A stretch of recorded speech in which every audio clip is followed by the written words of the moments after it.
Hello, welcome to Sketching with Izzy. Got to do my quick sound check, make sure you guys can hear me. I think it's going through okay. Is it too loud? Let me know in the chat. Today we are going to play a little bit more with Bloodflower. I just wanted to do some more character exploration. And I went back to my previous sketch. I brought back our finished painting of Bloodflower here. And I wouldn't say that she's figured out, even though we did sort of a final painting. I'm still going to be exploring with her, but I wanted to kind of see what other characters might populate this story. So today's just going to be some fun, sketchy day.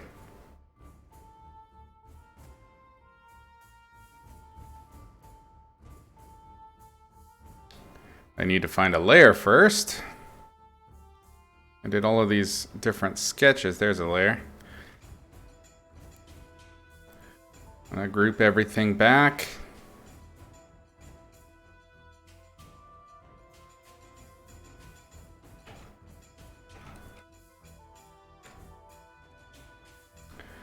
John Boko, welcome. Hi, how you doing? Can you hear me all right?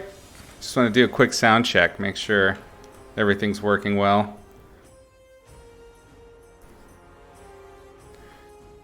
The first characters I'm kind of thinking about tackling is maybe some of the other nuns from Bloodflower's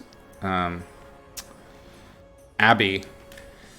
The religion is loosely based on, it's sort of like this combination of really late Mayan classicalism, classic, whatever, and a bit of Aztec. So we're doing sort of a blood magic kind of thing. Again, it's just inspired by these ancient religions and myths, and it's definitely not meant to piss anybody off. It's just inspired by.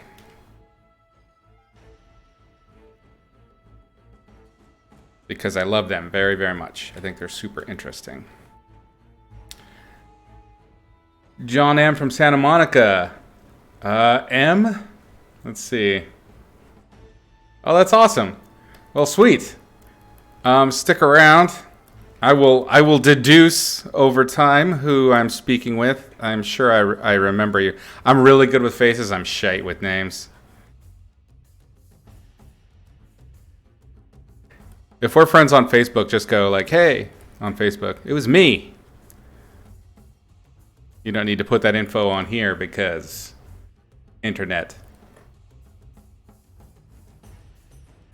I'm kind of thinking with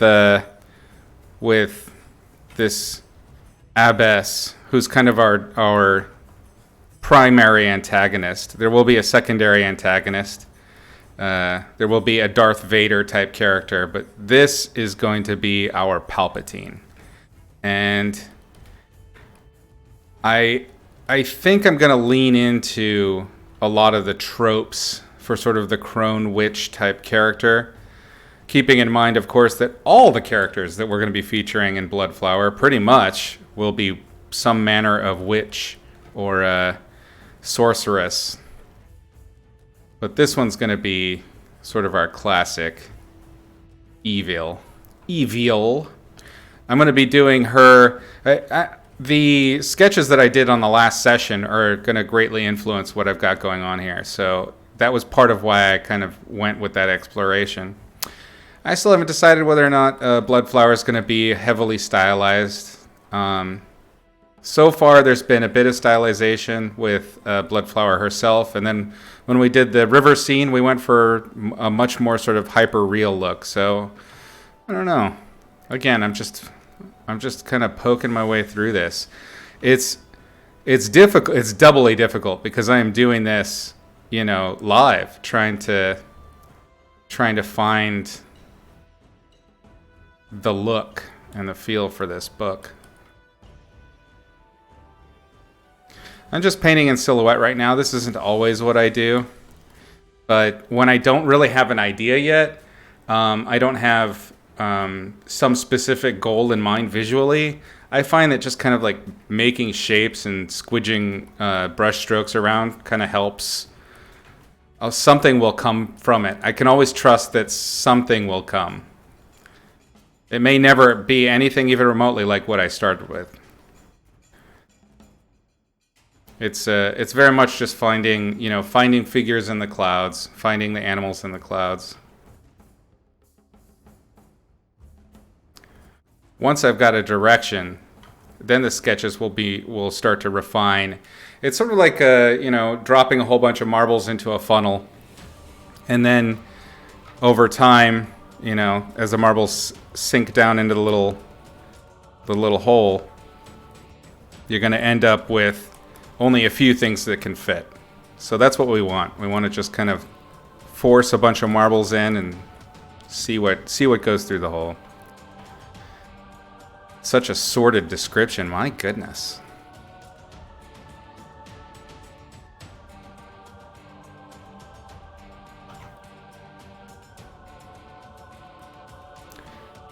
I know that for sure I'm going to be going back to imply the specific anatomies of the peoples that are my inspiration for this.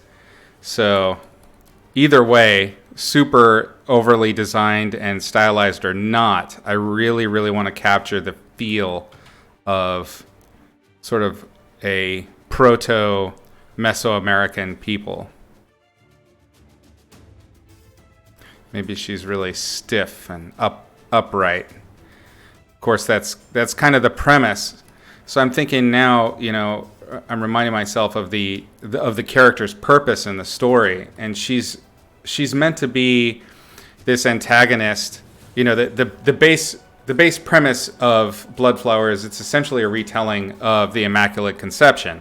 So Bloodflower miraculously becomes pregnant, and being pregnant is frowned upon in this abbey.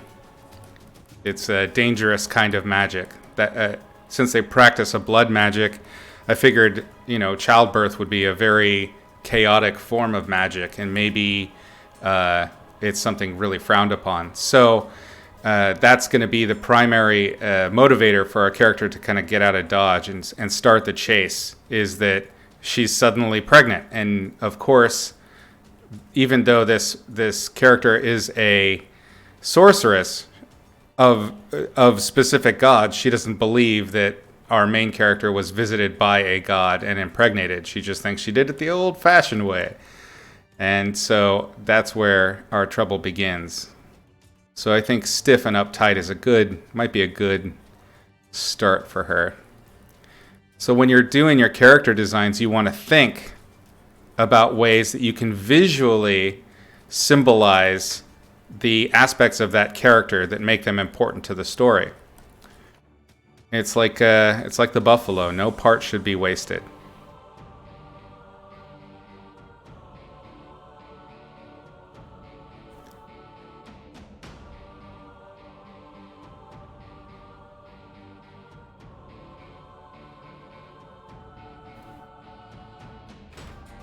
Oop. To be careful with shapes, make sure that I want to have that feeling of sort of judgmental discontent.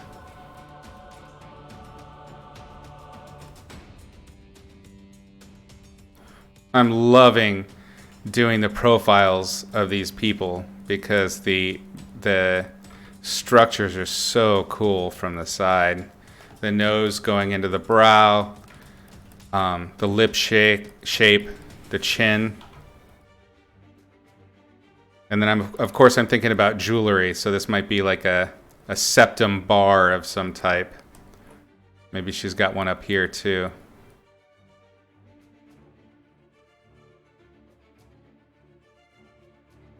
So if you were here with me for the last sketches where we were doing sort of the grandma figure, hopefully you're noticing how I'm using the little rhythms around the face and the little details to try to bring back some of what we had with her.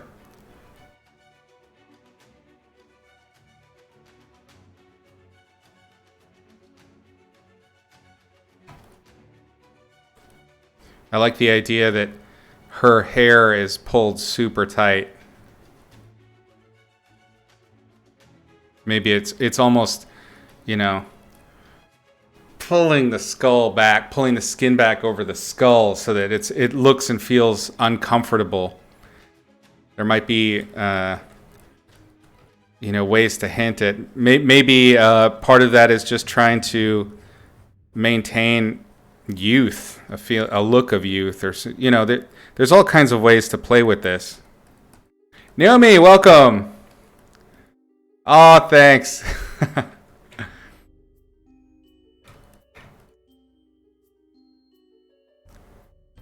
We're doing some villain studies today. Chris, welcome. I really like to capture the lines of a face and the lines of the neck to this requires preface. Okay. So when you're thinking about facial features, right? The wrinkles that you see on a person's face, a huge part of the wrinkles that you see come from constantly used expressions and how they sleep. It's like usually a combination of those two things. So you can see, for instance, if you see a person that has a whole lot of vertical wrinkles on their face, let's say on just one side, you know that that's the side that they sleep on because their face gets all mushed up on that side like this, you see? And people that have, like me, I have a pretty distinct little wrinkle right here. There are people that do this all the time, right? They're thoughtful. So you can accentuate the characteristics that you're after by accentuating the wrinkles and the shapes that you're going to have in the face, and they'll give you this kind of cool freebie for what your character might portray in the story. So one of the lines I like to look at and that I notice in people is when they're very uptight. I see this a lot with old soldiers, like military men. There's this, their back was always straight in their youth, and their chin was tucked, and there's these lines that kind of develop that are right in the neck. And I think they might be a good feature to show on this character, whether she has this neck gorget or not. I'm a very angry person. That's my secret. I kind of like the idea of making her almost like a vulture.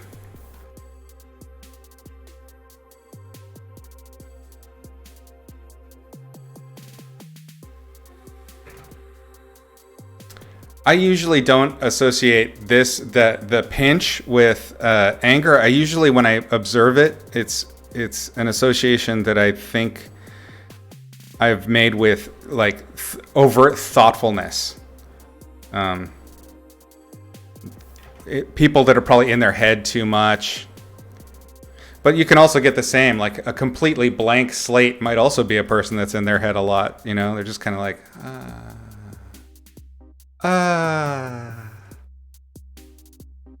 It's all sorts. And you know, and there's just a vast amount of projection that happens too. I'm one of those people, I like to make up stories for the people I see in public. When I go people watching, you know, I go have a beer at the pub and I'm watching people outside, you know. Back before the end of the world, yeah, I really enjoyed sitting there and just coming up with stories. It's a good challenge for a lot of things. Storytelling, observation, all that good stuff. I just installed a application on my Stream Deck, which is how I control, you know, all these different scenes that we have and things like that. I've installed an application that lets me control my Spotify on it. It's so awesome. No more having to open up my phone and deal with that.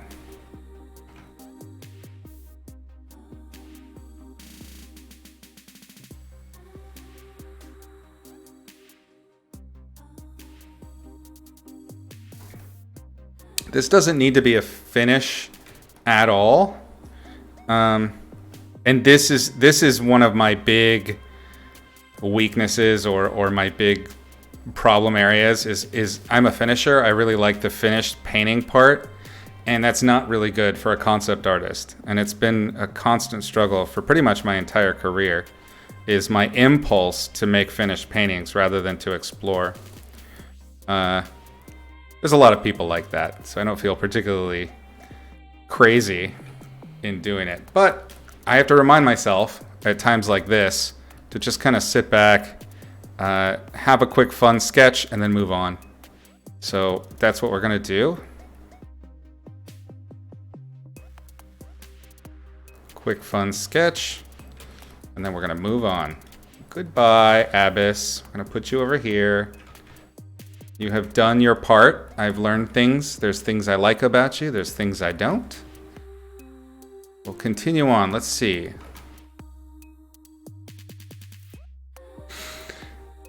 They always say to do that for animation, seeing how people behave and walk, trying to look for weird things. Yeah, very much. I think that's one of those things that's a good carryover for concept artists. They should definitely study animation techniques for that kind of observation. Character concept artists absolutely could benefit from things like mime class, acting class, anything where the essence of the art is to study the behavior and the tics of other people. You'd be amazed how much that carries over. Okay, so now that we've had kind of a little brainwave, we can do maybe a quick drawing instead. We know what kind of person we're dealing with. Had a little warm up. I'm thinking the reason I'm sticking with this gorget idea for now, this totally open to changing, excuse me, is it could be a visual thematic for my characters. Let's open up Bloodflower. So Bloodflower here is coated in sort of blood, well, sort of actual blood, around her neck and up to her throat. And I think having that kind of like almost shirt design where from the jaw down is a color or a complete single tone might be a visual code that these are characters that are part of this story. I actually do like that lump coming down and off the back of this skull, and how much that really pushes back.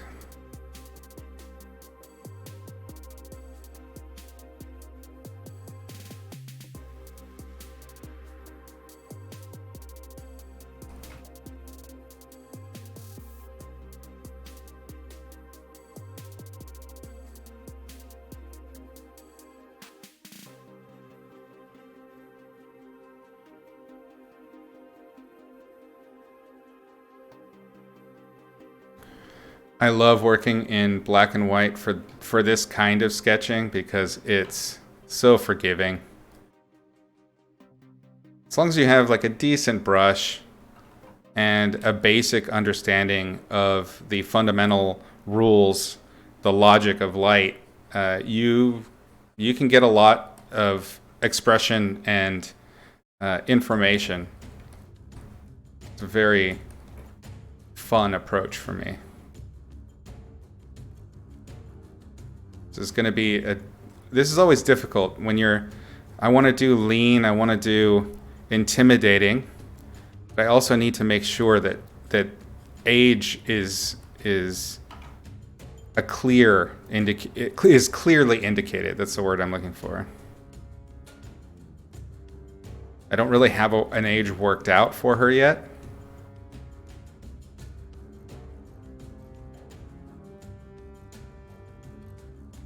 You'll notice I'm making faces. I always do that.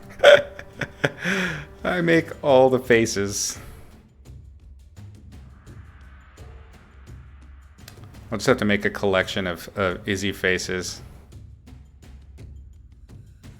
Very weak chin I'm after. Strong jaw or cheeks.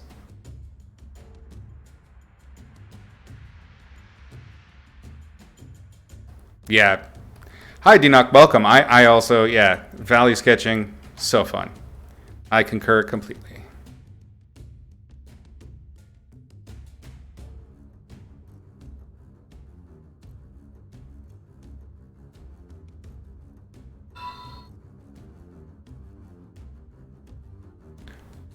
Joka Karam. Hey, welcome. Thanks for the follow. Appreciate that. Hope you enjoy Anime Izzy for the moment it's up there. I pulled a lot of images from my different ads and videos over the years for our alerts.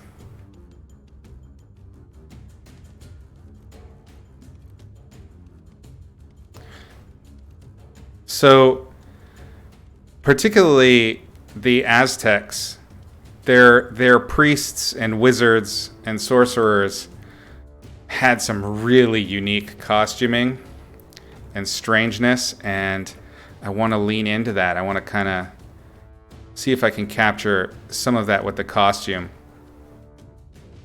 There's going to be a moment much later on where costume and magic come in one-on-one, and it's going to probably be my, like, it's going to be our nadir for the story, like the lowest point.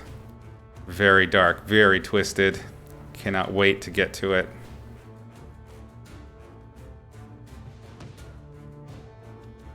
I want to bring back the jowls, maybe from the grandma character that we were painting. Maybe she doesn't have to be super lean in the neck. I think that's kind of something I liked in that Courgette there, is the implication that there's a lot of flappy neck meats.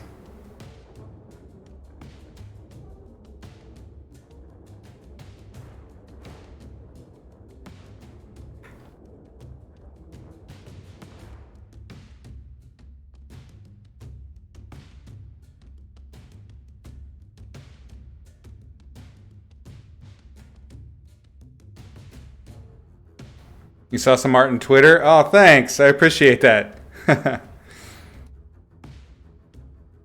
Oh, kick-ass, D-Knock. That'd be great. Yeah, let me know how that goes.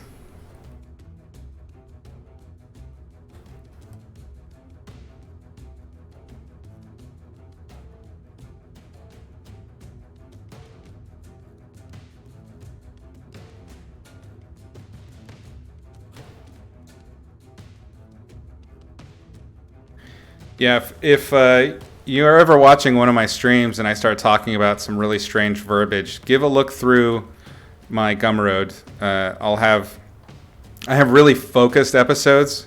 Since this is all just kind of like fly-by-wire information that I'm just shooting out left and right all over the place. Some kind of messed up educational bukkake video. If you want specific knowledge, definitely check out the Gumroad. I'm a wordsmith. It's what I do. It's who I am. I am also absolutely going to get banned at some point. The shit that comes out of my mouth, it's guaranteed.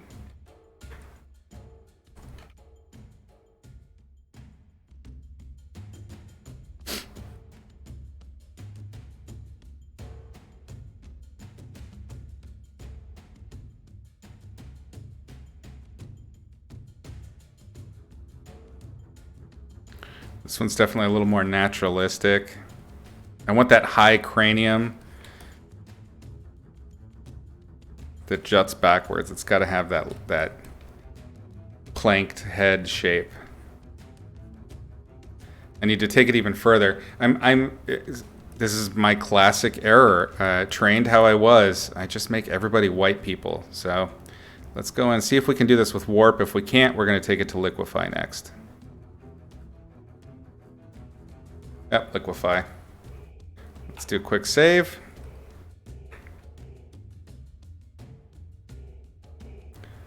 You've taken painting classes with Mike? Awesome. Hey, that's totally fine. Money well spent. Mike's a great teacher. Very great artist. Avid, welcome. How's it going? I like that emoji, Naomi. That's good stuff. Let's do a Liquify. All right, so all the basic information is there, so it's pretty easy to kind of just mush things around.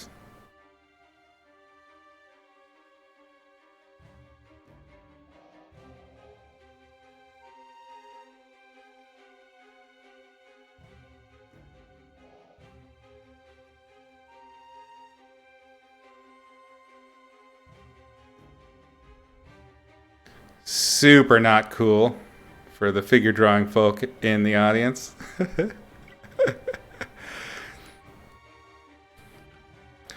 I like to go back and forth a little bit. Look at that. It's interesting how much it changed the values that were in there, huh? Kind of really got rid of all the subtle values. But that's okay, because this is just super rough. Doesn't really matter.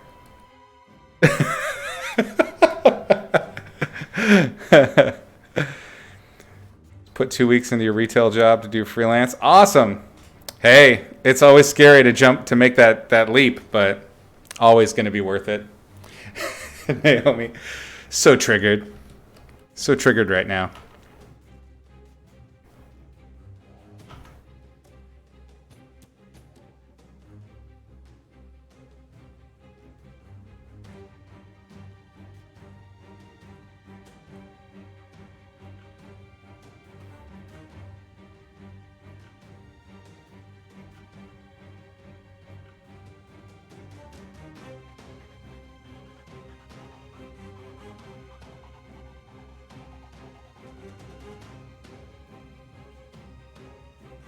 Making my little granny mouth.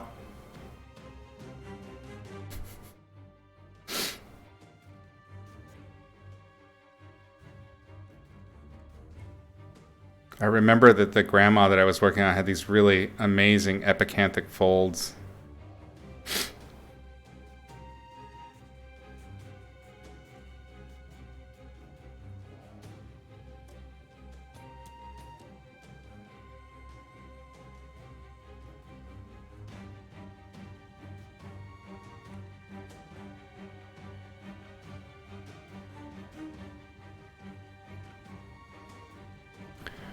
The woman that I was painting before, she was a bit heavy, but she had this really amazing, the jowls almost had this feeling of connecting right there in the front, which was such a cool feature.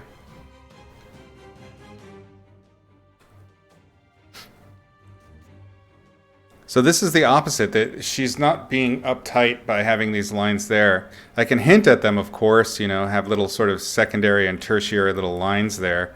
But the actual, the major shapes of her design, I kind of like this direction. We'll see, I mean, again, super open to change. But I think it's a good idea to, if you are bothering doing exploration with your character designs or whatever designs you're working on, it doesn't hurt to kind of fall in love with every little one, in some little way. Just find the thing you love about it. Just a little bit. It doesn't need to be your finished perfect piece. It's just find something in it to love so that it doesn't feel like you're just wasting time scribbling.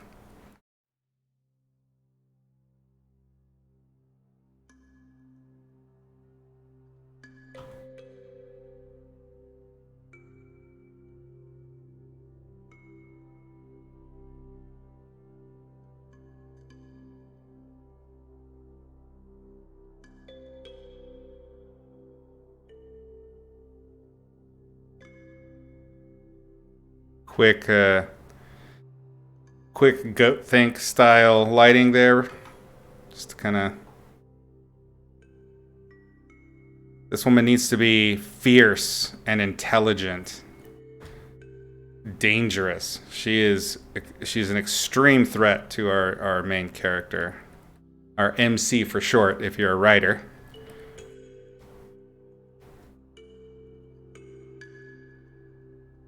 It does help to focus the direction because it's the thing, it's that little thing that you want to carry over to the next one. Exactly. The things that kind of, when I'm working on anything, especially when I'm working on something silly for myself, I absolutely use kind of the things that give me the giggles or that tickle me in some interesting way as the prime motivator for where that thing goes. And it's why so much of my stuff is really weird and silly, is because it just makes me laugh.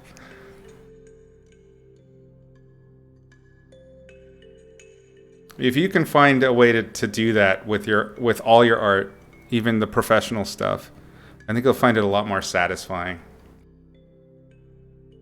Even the lame jobs, it won't feel so lame.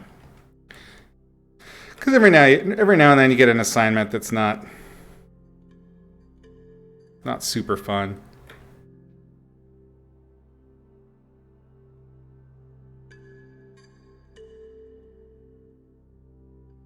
Maybe she has the blood collar too.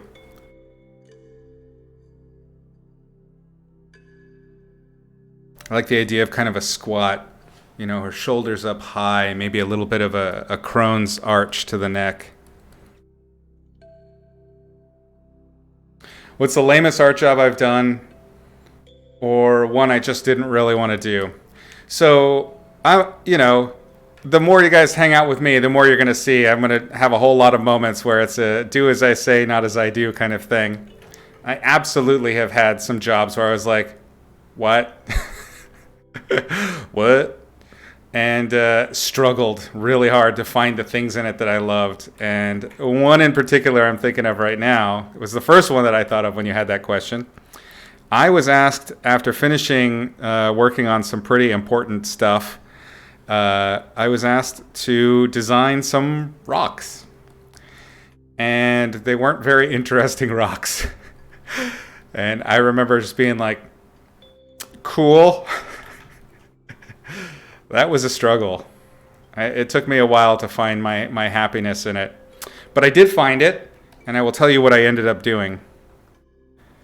Because I'm a problem-solving concept artist with severe writing tendencies, ended up writing an entire magic system based around these rocks.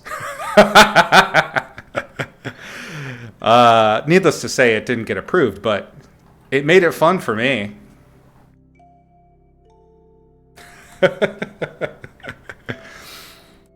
Find your joy, kids.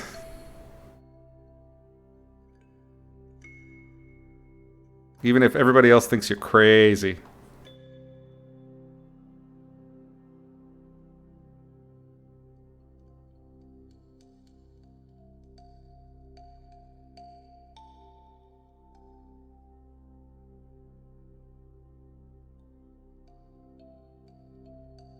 And that magic system was really good.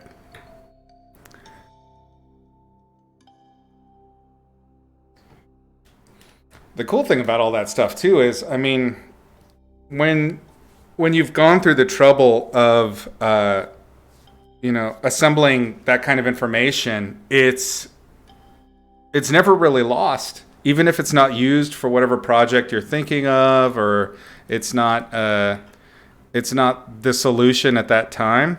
It's easy.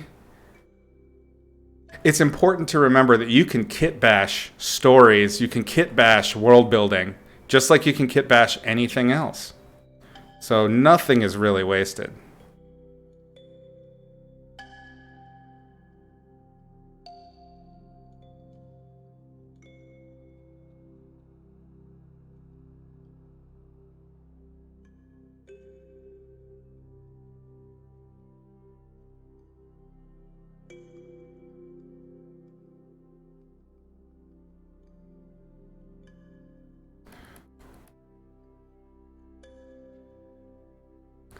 I want that dowager's hump in there. This I'm adding as a note for myself, even though she doesn't have the right posture for it. This is just a little note for Izzy later.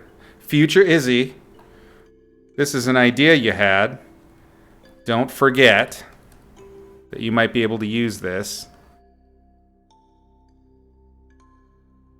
It just makes her look super muscular here, but whatever. All right, she's served her purpose. We're going to move her out of the way.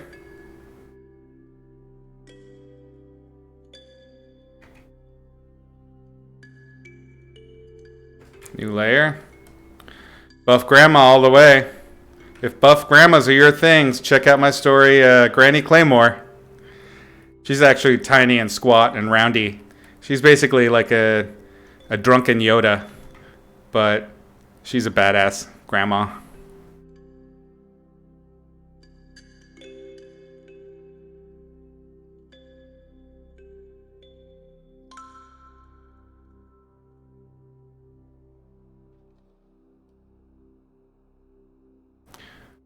Dowager hump.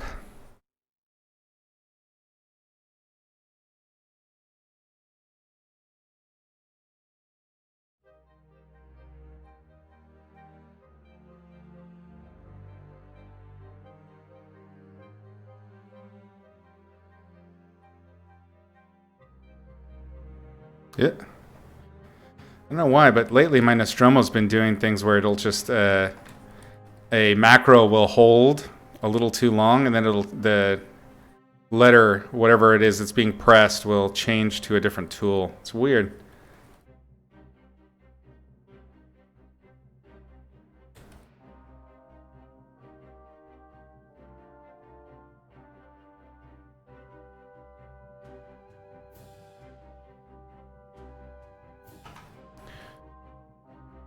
Just a quick sort of outline shape.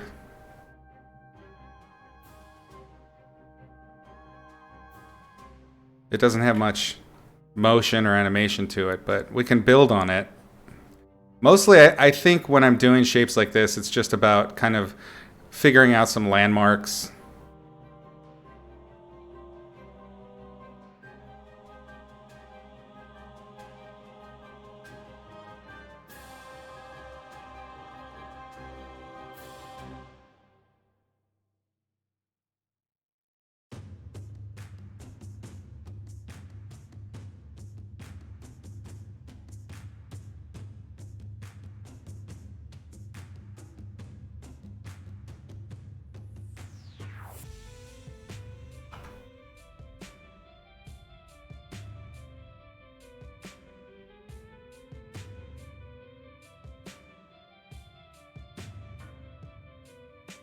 I'm kind of thinking about that little nodule that a lot of the Mayan art has in it. I have some reference where, like this, where there's like that little knobs or that little tuft of hair that comes out the front. This might be an opportunity to do that. Bloodflower kind of has one, but it's kind of a result of her punk kind of mohawk cut. This, the Abbess, she's not very punk. They're doing design from shape. Yeah, it's very tough to not end up with something that gets really squashed in Z depth, because you're able to cut so many corners and you don't have to explain so much when you design just from one sort of two-dimensional angle. Stewie from the Family Guy is a prime example of that.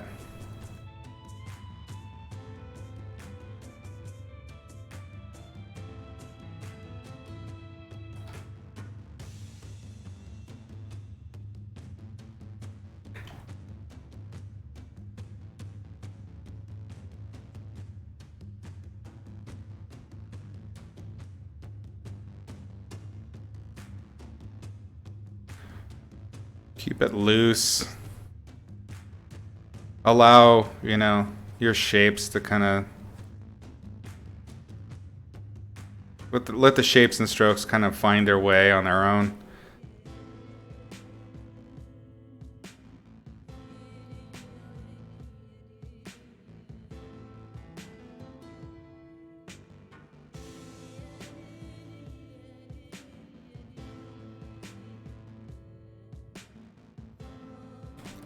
Of course, I'm doing her in profile again, so I'm seeing myself using a specific visual trope too much for her. So I'm gonna try and change that a little bit by giving her a little more pose character or character whatever. You know what I mean? Damn it! Give me no crap.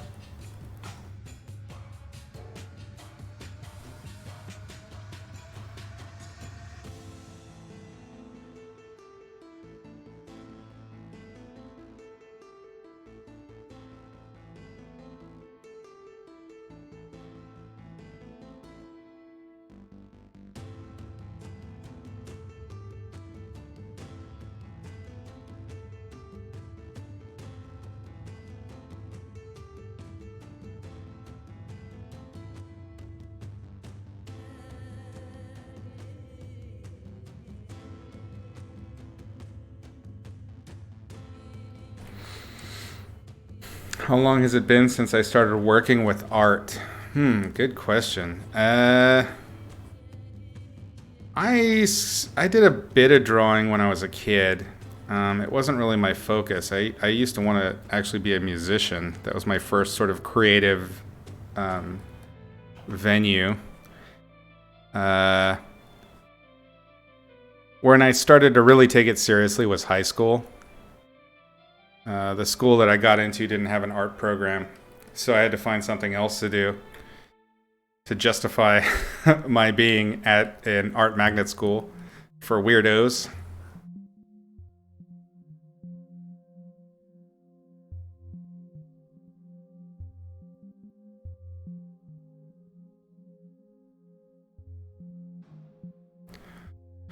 I'd say, so before I went to college, the only art that I really did was drawing. I actually wanted to be a comic book artist at that point.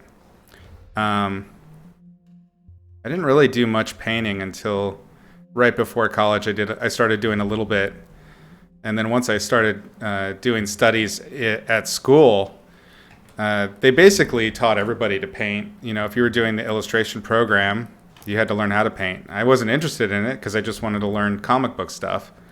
But then I got hooked in a big way.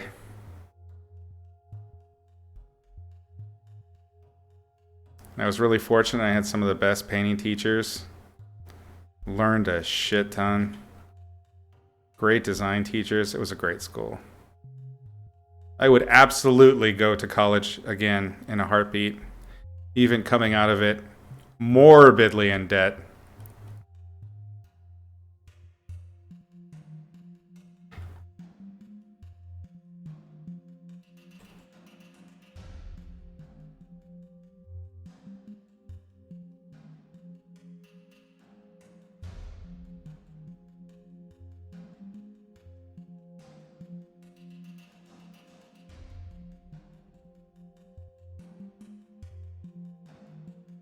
I'm suddenly remembering, even though this doesn't look anything like her, I'm remembering Yzma from Emperor's New Groove.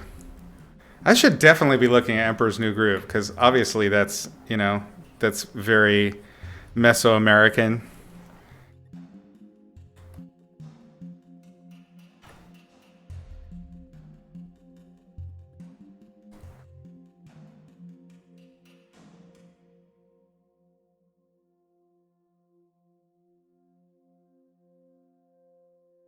The movie is brilliant. Underrated. Just genius. I love Emperor's New Groove. It was just too meta for its time, I guess. I don't know.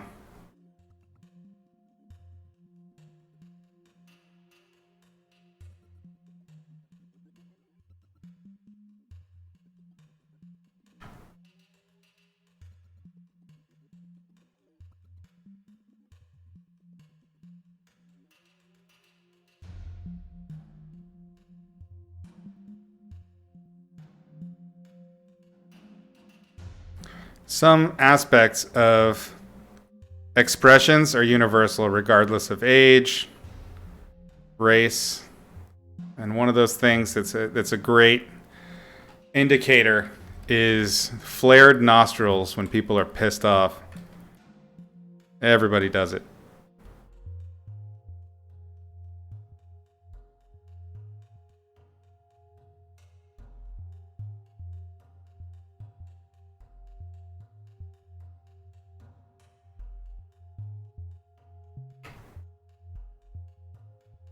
This is a great trick if you have ADs or the creative director breathing down your neck for some quick design ideas. I learned this at Sony. It's a great system, and it does help. But essentially, what you do is work on your design, get all of the big shapes in there for the overall feel, and if you can capture a reasonably narrative pose, even in really, really rough, simple shapes, and then you can kind of have a rendered, somewhat lit face, it's enough for them to make decisions. It's pretty cool. It's just knowing what has to be there and what doesn't. So it makes you look much, much faster.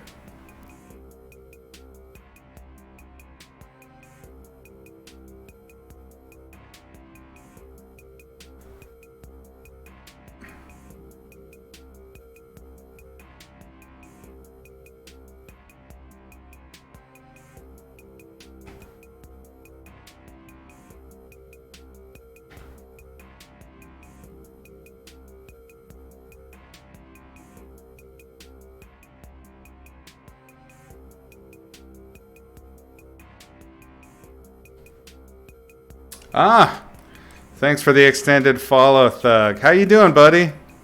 Welcome. I think that's extended sub, not follow. Did I say follow? I don't know. I'm painting a very upset elderly woman. So I'm distracted, you understand? Just distracted. You are not wrong there, Dino.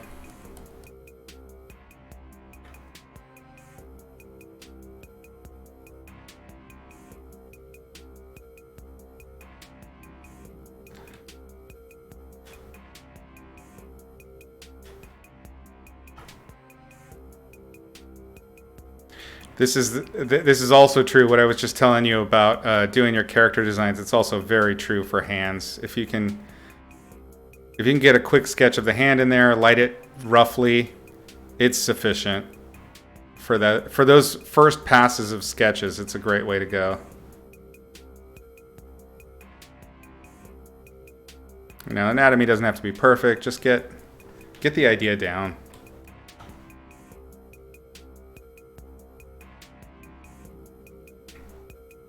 Pinkies out. Cha-chow.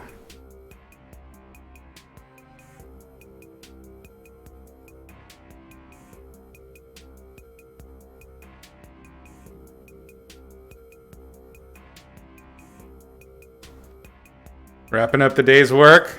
Good show. Everybody's back to work. Holiday's over, right? I don't even know what day it is. Oh my goodness.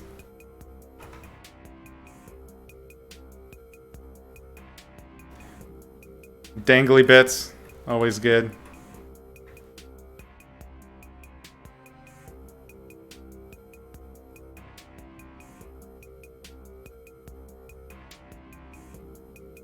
It's easy because I'm just using sort of about a 25% gray and the eraser to do all of my rendering. I'm not painting really at all. This is actually more like charcoal drawing. For as much digital as I do, almost all of my digital is essentially traditional media. Thanks for the follow, fool. An awesome name. Speaking of which, I'm always studying like interesting myth and storytelling stuff, and I discovered a new word that kind of is a word for a fool, and I don't remember which tribe it comes from. I'm totally spacing on it now. I just remember the word and the role. But essentially, many Native American tribes have a role for a person in the group. And the role is the heyoka. And a heyoka is, I guess it's loosely translated to the divine clown or the holy clown or something like that. And they're a person that's, and it can be anyone. It's not like a shaman or something like that. It's almost like a personality type. Yes, kind of like a comedian, but a comedian in that almost jester-like sense where their humor is biting, but you learn from it. They're life changers. They're people that are just so empathetic that they view the world in a different way. Look them up. It's Heyyoka, I believe, and it's such a fascinating role.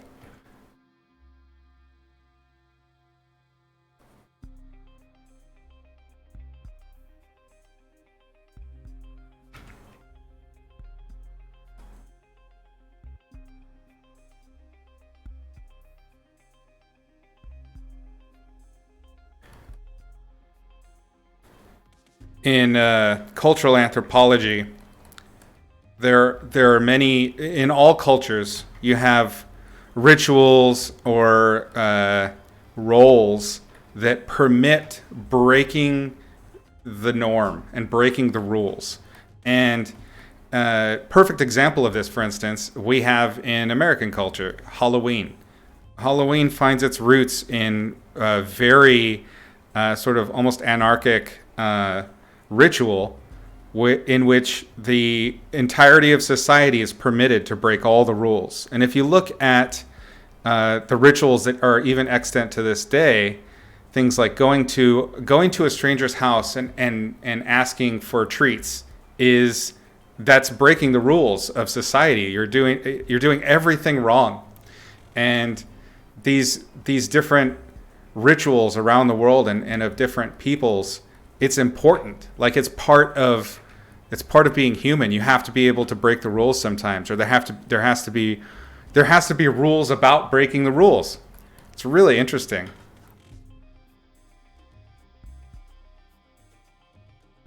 I love cultural anthropology. I forget the word for that kind of ritual, but it's everywhere.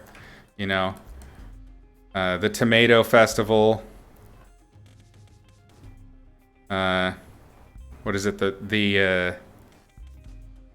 What's the name of that ritual where they do the maypole and all that stuff? Mardi Gras, Carnival, perfect examples of that, where basically, you know, the fool becomes the king, and the king becomes the fool, just for one day, mind you, but anything goes. Farewell to the flesh. Very cool stuff.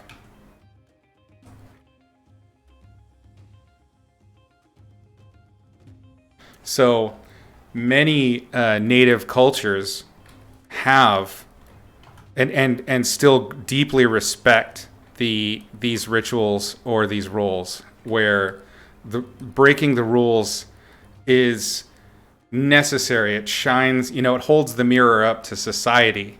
That's the comedian's job. And so, yeah, a comedian is a perfect example of a modern Heyoka.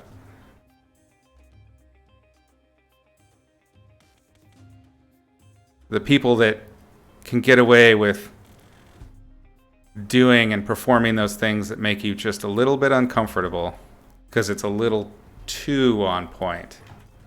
You know what I'm saying?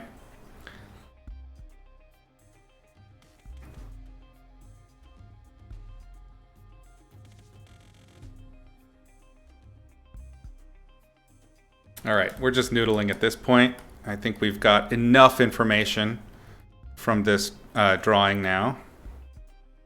I don't want to shrink it too much because there's a lot of subtle, small information there. So what I'm going to do is I'm going to group these if my keyboard will wake up. And we'll start with the next one. We'll just keep playing. But first, a water break. Huh. When you talk too much, you get all gummy in the mouth. Suddenly, I see this, and I want to add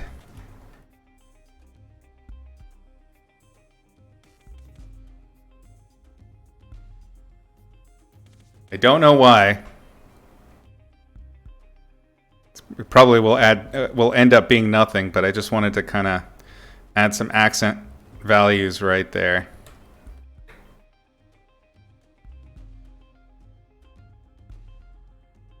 That's just the painter in me, I think.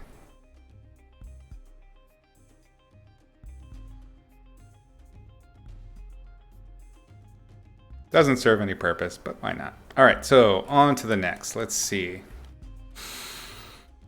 Seems like I need to solve for Headdress.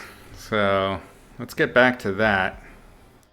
This is pretty productive exploration, I think, going from point to point. You can see definite evolution. Nothing's hitting the mark just yet, though. So we'll just keep playing.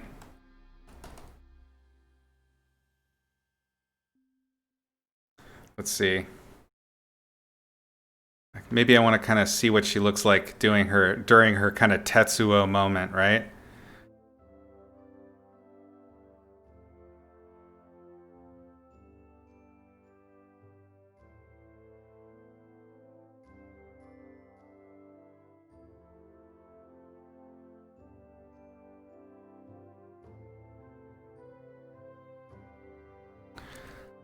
Some images that kind of make me think of this in my ref here. Somewhere. There, yeah. This is kind of what I'm thinking about right now. That's a great reference for even for this pose. Once you become familiar enough with anatomy and you've been drawing long enough, you can do lots of extrapolation, like taking poses from photos and then applying them to a completely different model and vice versa. I cover all that stuff in the Gumroad and on Patreon. But really, what it amounts to is just familiarize yourself with the figure from every position you possibly can. Really force yourself to explore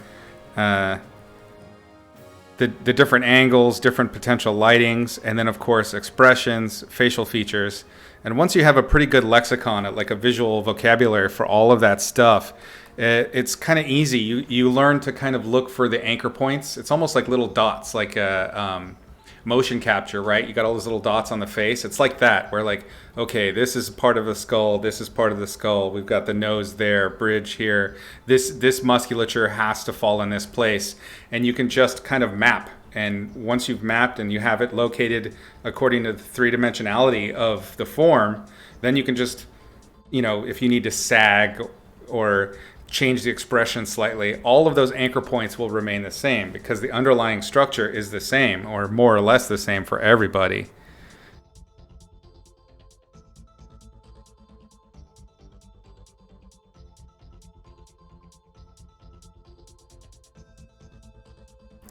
This one's going to be very beaky.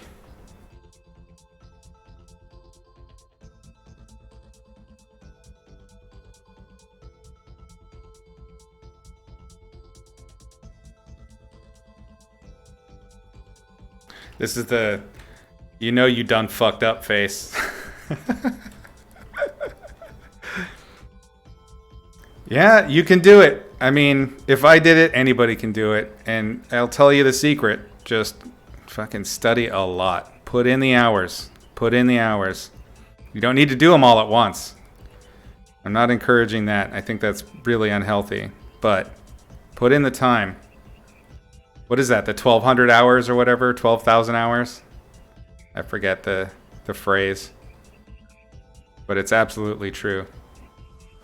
Mastery just takes mileage and time.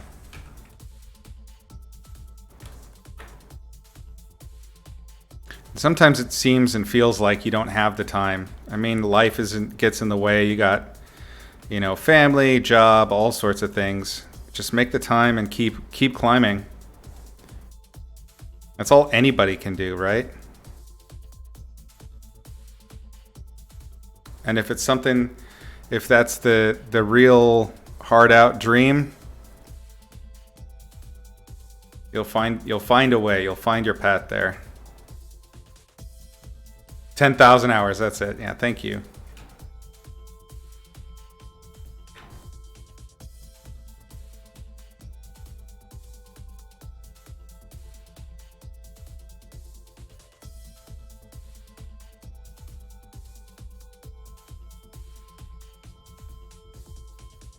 It's funny, you just hit a certain age. I don't know what age it is, but it's younger than I am now. When gravity really starts to affect your face. And if you tilt your head a little too much, everything gets all Salvador Dali on you. And it just continues. The older you get, the more extreme. If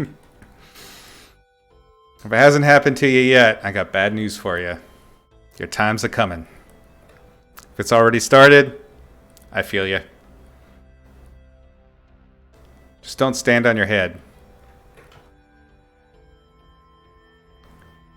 Omit that pose from your yoga routine, perhaps, especially in front of a mirror.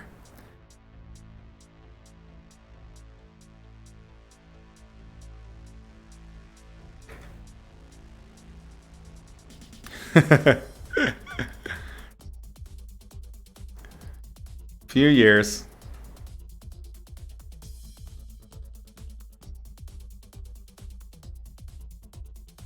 But it's good. I mean, that's part of how all this works.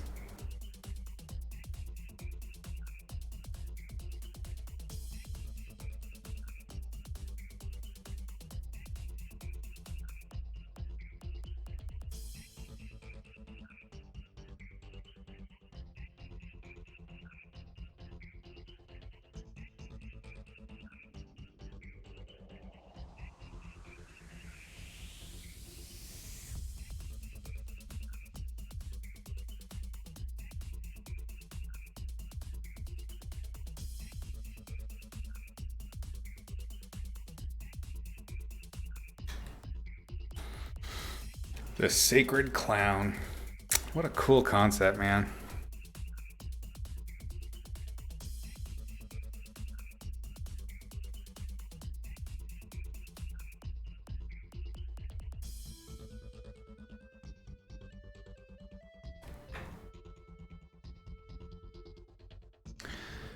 In a lot of cultures, especially throughout history, that kind of having a role like that in your community was super important, because, you know, even government and things like that, it was all the majority of the work for that was done locally, you know, in small groups. So having roles really meant something. And the mystical ones are particularly fascinating to me. Your healers. And I mean, what's interesting is a lot of these roles that were considered mystical by today's standards wouldn't really be considered that it wouldn't so much be the case, you know. Storytellers were vital, you know, sitting around the fire or, you know, explaining the news to the community. Super important roles. Pre-internet. I don't like anything that's happening with this hair. I hate it. Go to hell, hair. You're not welcome here.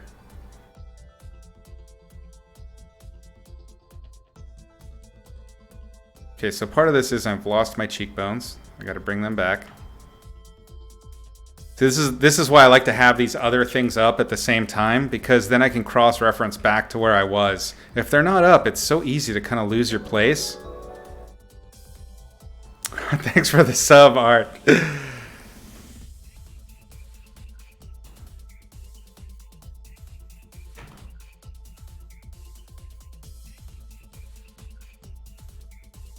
Welcome back. Good to have you on, brother. Bah, you're the best. Thanks, man.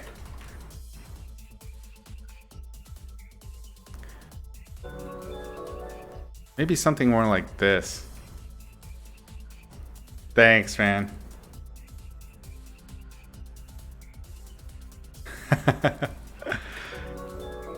You definitely keep the action going. I super appreciate it.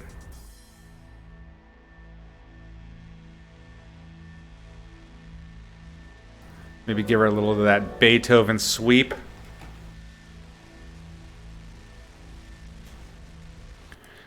None of it's working. I don't like any of it. So when this happens, and it does happen frequently, I'm going to just get rid of it. See, this is what could be happening is a Stewie Griffin situation where I only really, and this is why I wanted to do a front view, I only really like what I've been doing from a 3/4 from a profile because that's where all the design is, which means that my design is weak. I need to account for the front view. It has to be cool too.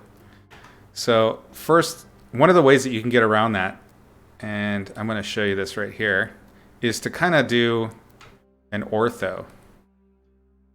An orthographic is when you show the same figure in a turnaround pose.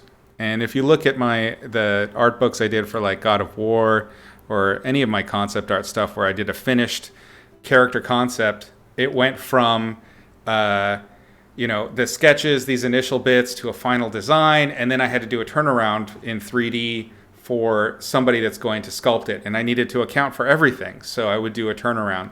But sometimes you can check your design in the turnaround, and it's a good way to like see if you can pull anything out of a profile view and put it into a front-on view that's going to make it feel, I don't know, visually interesting. Yeah, Autumn, thank you. Very generous, man. Super appreciate it. If this was Wario Paint, use the rocket. I never used Mario Paint. Wario Paint. Yeah, I used to work at Sony. That was my last in-studio gig before I went full freelance. Back in the day. So I like to do kind of a quick, just get the quick and dirty out.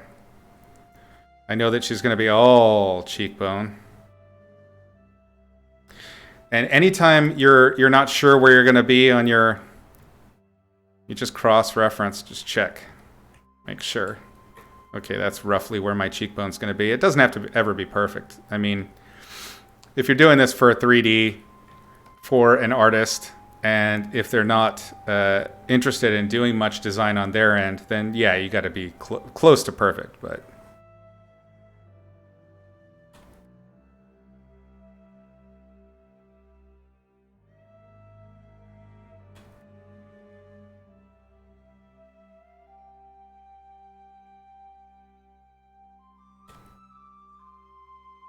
when you're doing your 3/4, and I'm pretty guilty of this. My 3/4 tend to be a little bit wonky. They can have slight tilts to them in one direction or another. What you want to do if you have, let's say, two different heights, like I have one height here for one eye, the eyelid or the epicanthic fold, and then I have a different height below. What I would do is sort of my like secret quickie get out of jail free is to kind of go between them. And then, you're going to get a roughly accurate feel. She's definitely got monster nostrils, which is cool. Again, a design of the anatomy itself.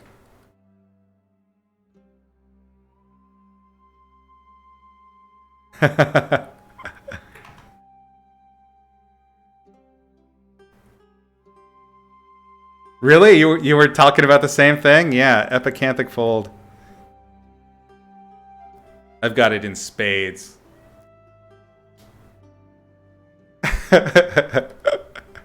I'm so pretty.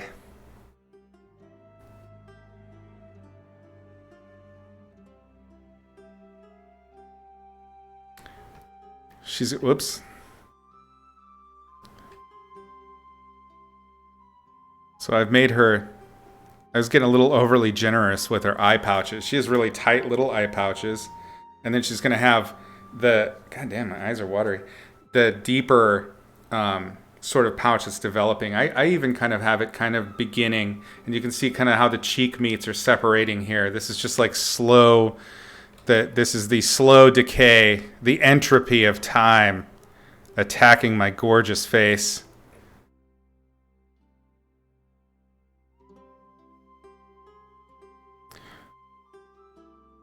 Autumn will never age. He is a perma-elf. He is beautiful forever.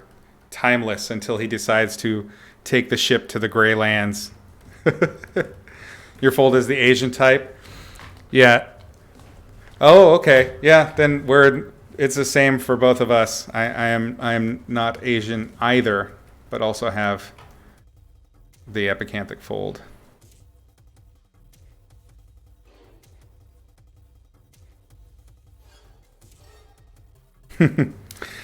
You're graying, but forever young.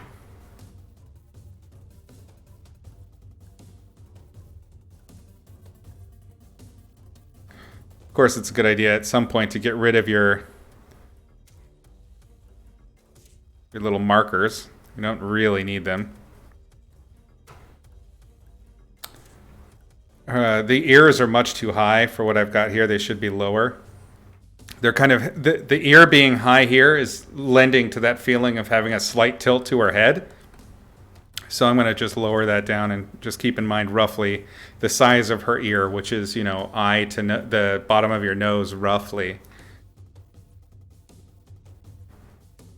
And then I'm going to just push it even further, because this is one of those things that really begins to get a little overcharged in old age. Your nose it's your cartilage and little fatty structures that just continue to grow. And of course, as we discussed, gravity likes to fuck with all of us, my friends. If I can get sort of a grandma version of like Danny Trejo, I'm going to be really happy here. Maybe Danny would be in the movie. I love that guy. He's awesome.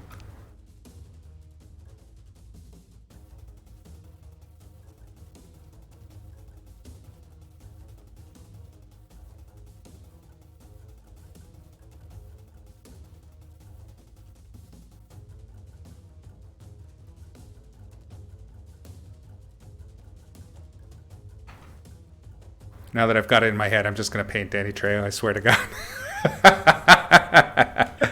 Granny Trejo, yes! Yes! Salty elf, I like that. That's going on the business card, bud. You know what it is? It's the not blinking and staring into the lights. It just gets my old eyes can't handle it. I need to get those special yellow lenses that the gamers wear.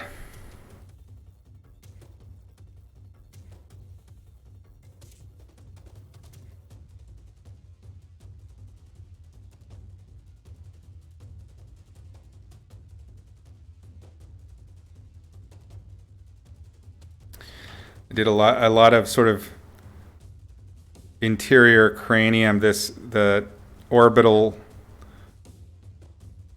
bone and this bit of the crest here is very tight on her, tight and short, kind of tops out here, which I like because that crest seems to have a rhythm that if you follow gives you your hairline. So if it feels like her hairline is really short and tight close to her head, let me allow that. I don't know if that worked. Something went wrong. I don't know. Thug, can you check that? I'm not sure what the stupid modbot did there. Sorry about that, Dino.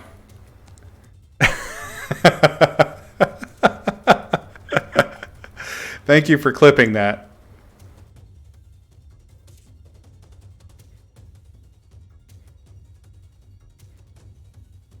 I'm going full cone head here.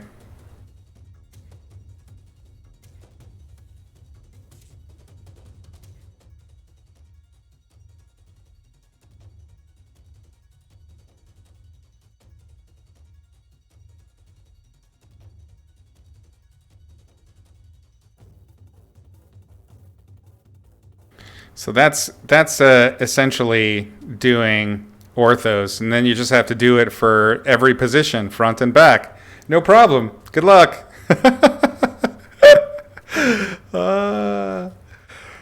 No, orthos they can be the least fun when it comes to doing the design for character design, but they're also very kind of like therapeutic and meditative.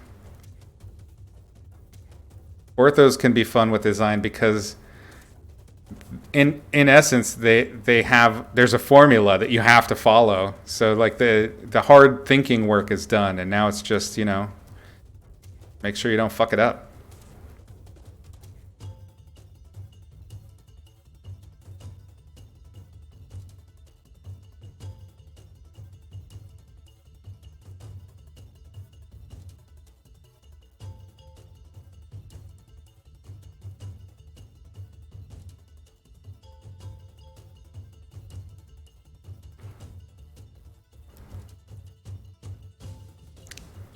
The bot thought something was a link. Oh, you had like a goofy period in there or something? Sorry about that. You're saying that you use a blue light filter, but it messes with the colors. Ah, yes. Absolutely. Yeah, that's like that nighttime filter where it makes everything like a little bit orange. It's a fine time to do just black and white sketches. That's okay.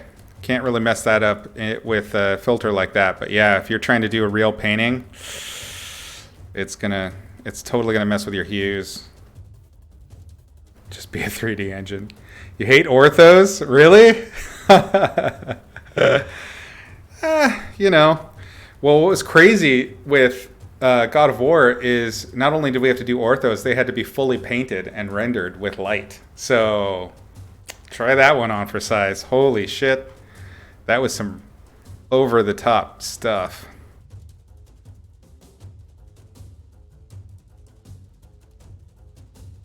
I want to dig into these on everybody. God damn it. I was talking about anchor points earlier. Everybody has an anchor point that's kind of at the base of the orbital socket, the cheekbone of the orbital socket. There's a little sort of spot there. And it's a place that's kind of a hollow because muscles and fat kind of bunch around it. It's not necessarily a dimple. But if you look at people who were heavier and then lost a lot of weight really fast, or if you look at people that have aged and it's kind of sagging, you can see that little cavity in the bone, and it's a good landmark. If you know where that's at, you can mount a lot of musculature and detail elements around it. You just need to know where it's at.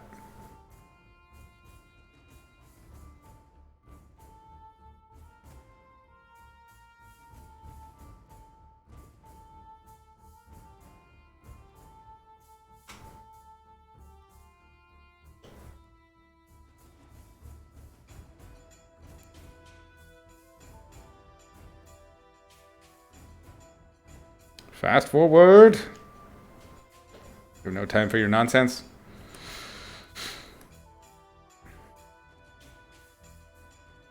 Hard pass for a fully lit orthos? Oh, come on. Where's your sense of adventure, sir?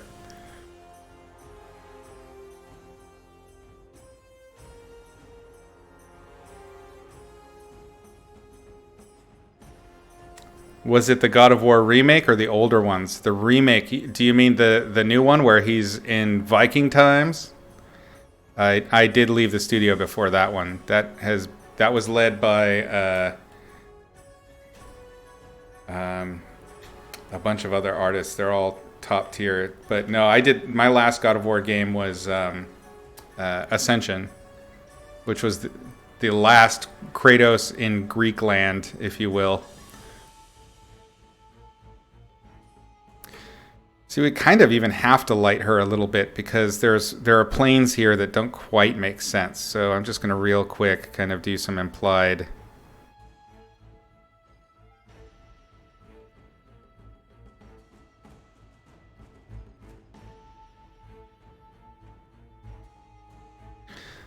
We'd always do kind of like for orthos, it was always a light that was, you know, in front of the figure. So like our side of the picture plane and, you know, overhead, just slightly, not quite 45-degree angle, a little bit shallower and closer to the picture plane. But it was never directly overhead because then you would lose all the details that you need because the light would just completely rake down the face. About finding that happy medium, I reckon. Old grumpy guts.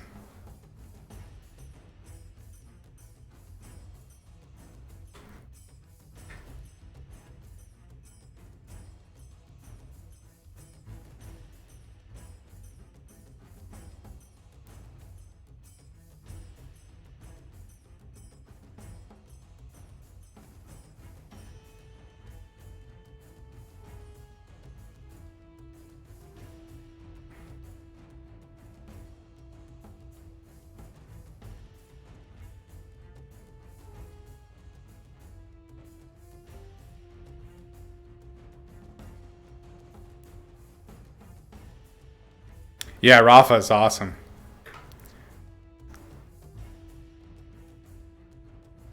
I think he's lead of the character art team, right? Or is he art director? I don't know.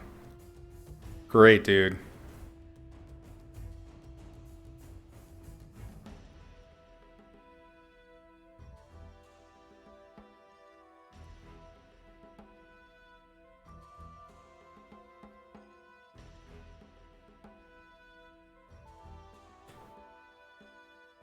Right, okay.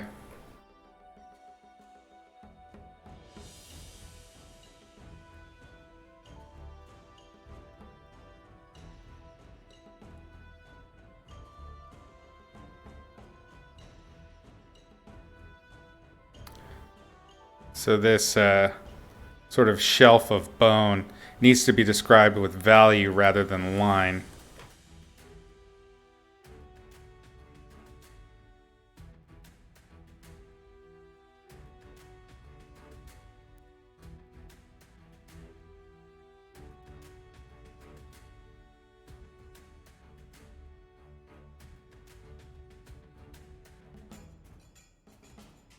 I love this kind of streaky, traditional looking brush because it gives me those little freebie contour lines for nothing.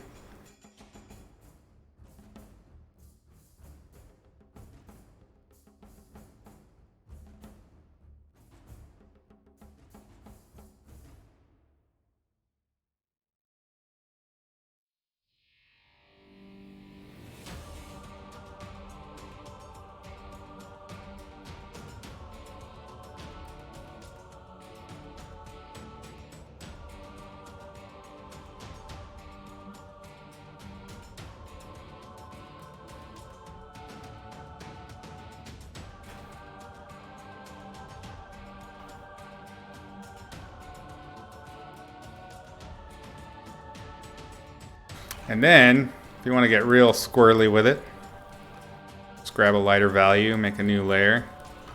We're going to do little quick pops of light.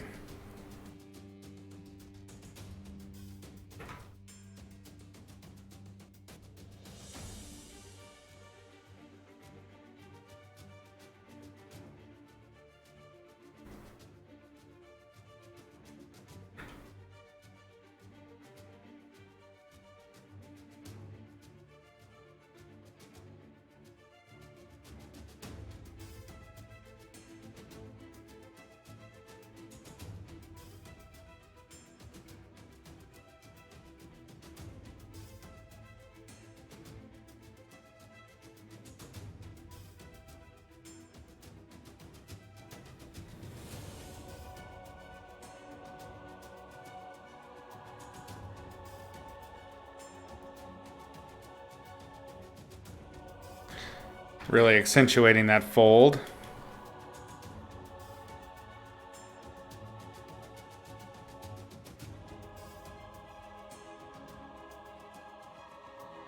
What you're looking to do is just kind of add little hints of accent value and light to the top edge of any plane that's kind of connecting with the bottom edge of a darker plane. And all it's doing is it's giving you a little punch.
Do I have a favorite Magic card that I've painted? Whew. I have a whole bunch that I hate. Sometimes I'll do one that I liked. There's something I liked in it, and that just continues to hold. I don't know if I'd call them favorites necessarily. The problem is I can't remember the names of the cards I've worked on. There was one that I liked that was a minion type character. It was this little creature that's like helping. It's like a little white, pale, awful looking thing. I can't remember the name of the card. I liked how I pulled off the lighting of the skin on that one. And then there's other ones where I like the concept that I pulled off. Like I thought the concept was pretty successful. I'd say those are probably the ones I like the most because it's the hardest thing to do, in my opinion, in Magic is to solve a really difficult conceptual idea in a little 1x5 1x5 frame and have it read. So I'd say one of the latest ones that I like of mine that I pulled that off, I feel like would be Peer into Abyss, which has it's like a Vidalcan wizard who's seen too much or learned too much in the cosmic void, and so like his eyes and mouth are like pouring out other versions of himself, and each one is screaming. So the face that's coming out of his mouth is screaming out, and a face is coming out of that one's mouth, and on ad infinitum. And the whole idea, like the pitch that they gave me, was just show somebody that's gone mad from knowledge. And I was like, oh shit, yeah, this is my game. Check me out. And so I sent them a sketch. I knew exactly what I wanted to do. They gave me different ideas. Like they were like, maybe I can't remember what they were. Like imps are coming out of their ears or something like that. Like it's really it's one of those things where you can tell the designers usually come from more of a writing background. And so when you write something, it's very easy to write something that is evocative mentally, but to transfer that to a visual is a serious challenge. And every now and then I get one, and I don't know why I don't get them more often. I get a lot of sort of like spell effects rather than these like really deeply conceptually challenging ones. And this one, it read real good. Like, yeah, okay, that sounds insane. It's like trying to draw, a Lovecraft monster. You can't, right? Like, you lose the scariness by showing the thing. The real fear in it is in how it lurks in the shadows and is formless, and your imagination is so much worse. So in some ways, illustration can be very challenging to that effect. So the pieces where I was given something challenging like that and pulled it off, I'm really pleased with those ones. Like the Xenomorph. The Xenomorph works really well in the shadows, covered in slime, just picking up little glints of speculars in the darkness. And then when you put them out in the light, it's a little silly. But that's also true of anything that's really iconic. Like really iconic, great design has an element of silliness to it. And that's something I've always taught my concept design students, is embrace the silliness in service of the iconic.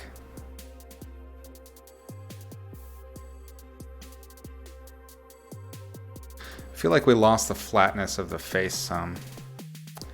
Maybe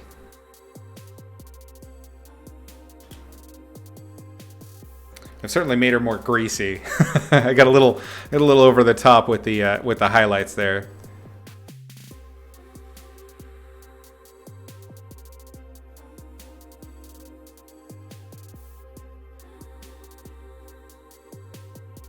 Always remember, the majority of skin lives in the midtones. It's not really in the highlights.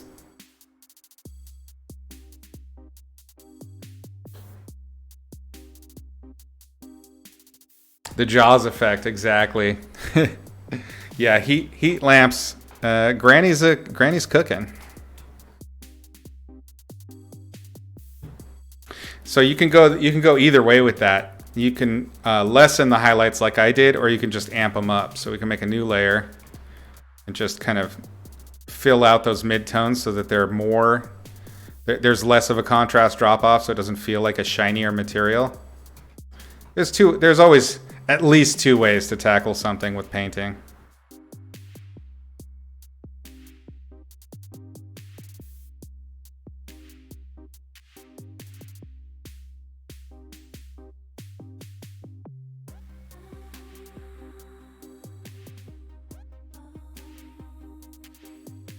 I usually don't like doing this stuff too much, this kind of rendering, because I feel like it makes the painting look less, like it has less intent, you know, just kind of scribbling back and forth.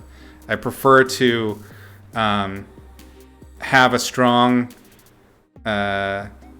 direction in regard to value and then accent it in the opposite side. So if it's going to be a mid-tone, I want to accent it with little lights and darks. I don't want to paint the entirety of the values and then come back in and paint on top of those values with another value set, because it to me it makes it muddy. So what I just did, although unifying, also makes it muddy. So we'll get rid of that.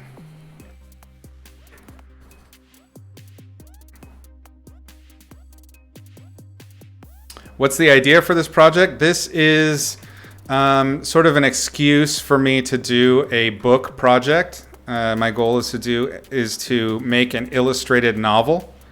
I've started the writing already. It's a story that I came up with years ago when I was at Sony. Actually, it was sort of an idea for a God of War anthology style sequel, so that it would be called God of War, but it would be a completely different story. The premise being that it would be set in sort of an ancient Mesoamerica, sort of proto-mythic, and it would feature, you know, a character. It would be a lot like God of War in that it would be the story of the becoming of a God of War, but it would be a completely different tale. So the idea that I've come up with, since this initial idea that I had at Sony, I've built it out a lot more, and it's essentially now this retelling of the story of the Immaculate Conception, except it takes place in a different religion with different gods, and the reaction, and I'm just sort of extrapolating what the reaction might be to that with those parameters. So it's the same story. We're going to have a lot of the same beats throughout the story that we all know from the Immaculate Conception, just ultra sacrilegious, which is what I do.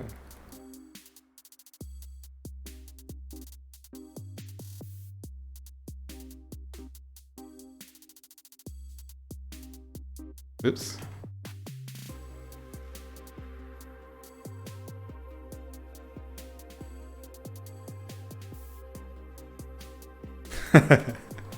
Ultra sacrilegious.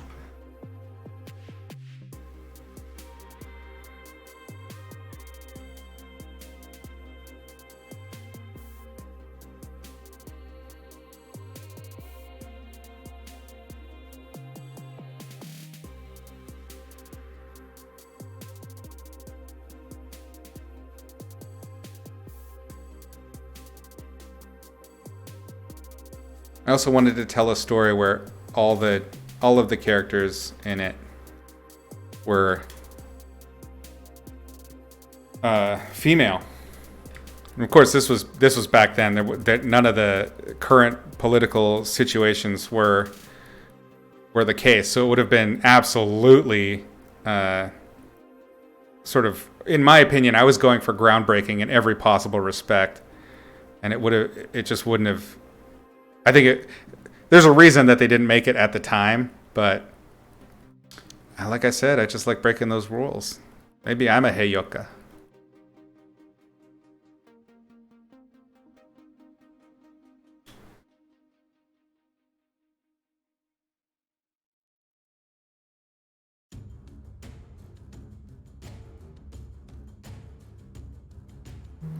So in terms of the project product itself, I'm modeling this illustrated book on the on Stalenhag's books. So the idea is that it would be an illustration, then writing, then illustration, then writing, staggered like that throughout the entirety of the book. I'm also kind of modeling the number of pages on his, just because it's something that exists, that, you know, has been successful, and it's there for me to look at, so I can reference it and see kind of how the pacing works, and, you know, I have some basis of reference, because I'm doing everything else from scratch. I don't know what I'm doing.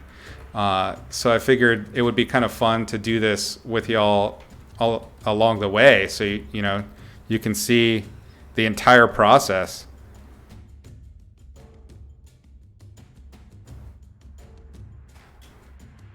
Just thought it'd be a fun thing to do. So I'm going to stick with it until I come up with a better idea.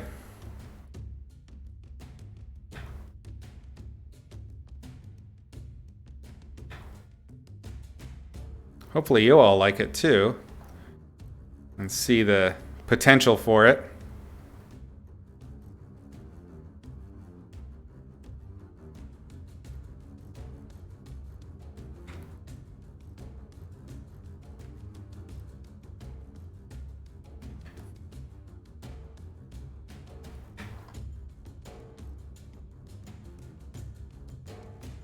This is already over-rendered in my opinion, but I've started to eat this cake, so I better finish the damn thing. That's how it works, right? You eat the whole cake? Come on, guys, I'm not alone here, am I? It's totally normal.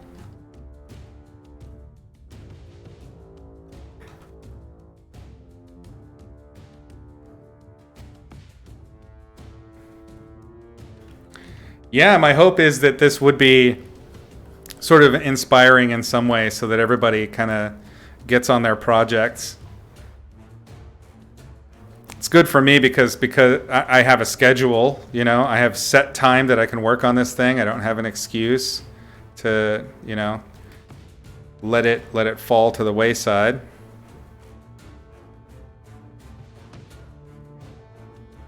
And I mean, I come up with so many stories, like, it'll be good either way, even if this is a total failure, because I'll at least learn how to do the printing and all of that stuff and just get something done. And it'll be easier for the next one, because I have tons of stuff already in the hopper. I mean, I have things that are already done, like Maggot and Collar are finished stories. And then I have things that are like, they're pretty far along and would not be hard to extrapolate from, like Granny Claymore. So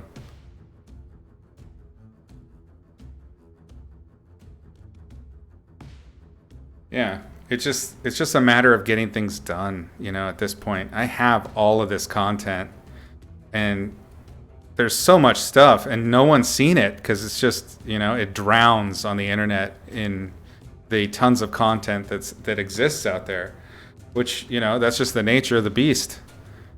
So I gotta find my way, you know.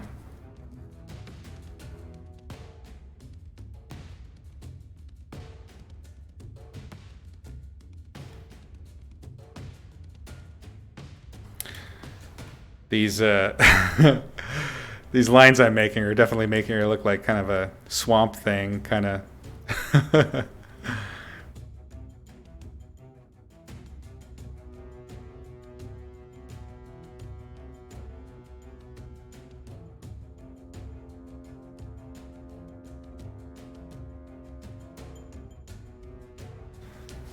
It rubs the cake on its skin.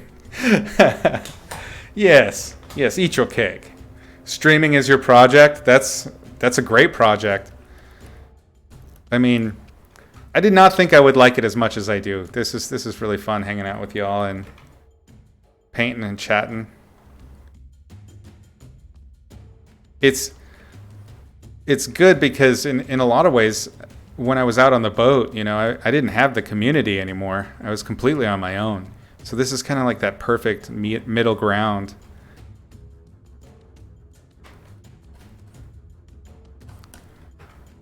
She's definitely got thinner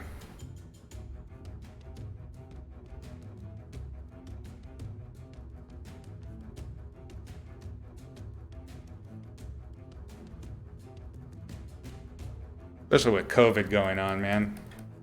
I can't tell you how bummed I was that Lightbox couldn't go on and stuff like that. I mean, in the format that I know it and love it. I was so excited to be back because then I could I could finally take part in all these events that this community has.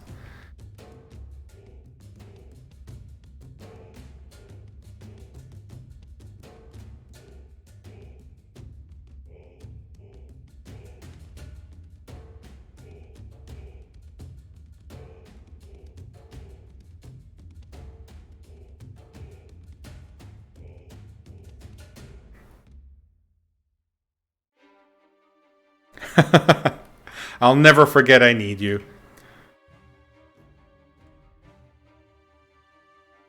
Lightbox was so great. That was my first big event. I mean, I'd done Comic-Con and things like that, but I'd never done like a bespoke concept art entertainment industry event before. Like I'd never done the Trojan unicorn thing or the what are the other ones? I don't even know what they're called properly, and I always wanted to. It looks so fun. I was always jealous of it. I wanted to go.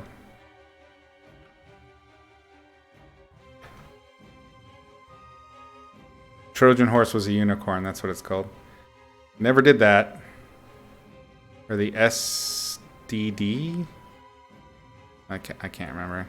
The one that's in Prague.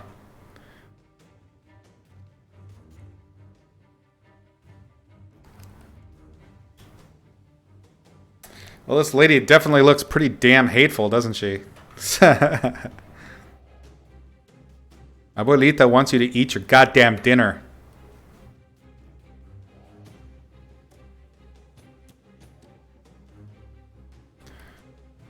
You gotta eat your dinner or you get the chancla.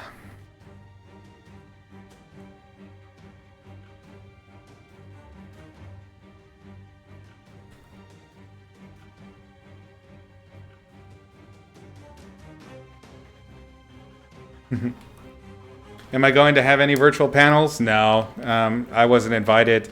But I mean, I don't even think I'll even really attend any because it feels like this, you know? Which, I mean, this is cool. It's just I don't need to have a schedule to do this. And then I can watch my friends' streams and things like that. For me, it really was like just vibing and getting the energy and the excitement of just hanging out with like minds and being in person. I'm kind of an ambivert. Like I very much like to just veg out in a blanket and play video games and not look at people because people are gross and horrible in every possible way. But also, I really, really love events and I love hanging out and I get recharged. It's weird as hell. I get recharged from both things and both things also exhaust me. So I don't even know what I am. I've got her a little bit younger, I think. I think that might be what's going on here. Is I'm getting a little crazy with the wrinkles.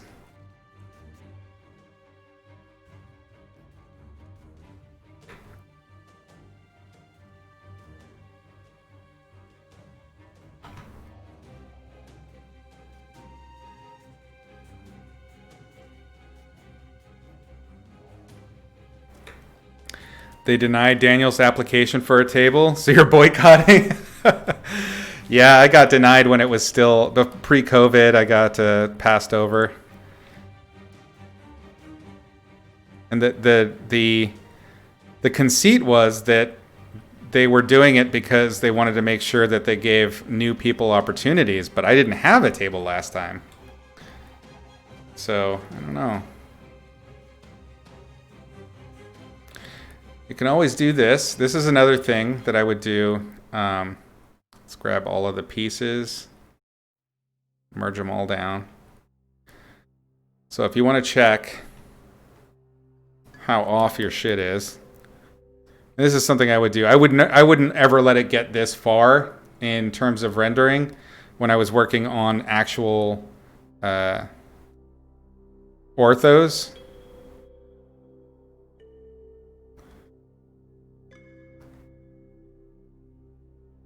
But you can do, you can double check and see how off you are with your anatomy. You're going to be surprised at how off I am. Oh, well, no, actually not too bad. Usually it's worse than this. Maybe I'm getting better in my old age.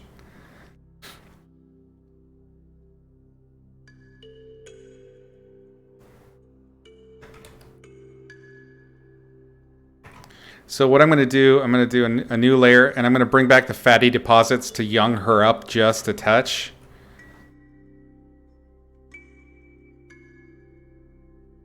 I just got a little, I wasn't looking at my reference enough, and I got a little out of hand with my having fun carving in to the face. It happens to everybody. Don't feel bad.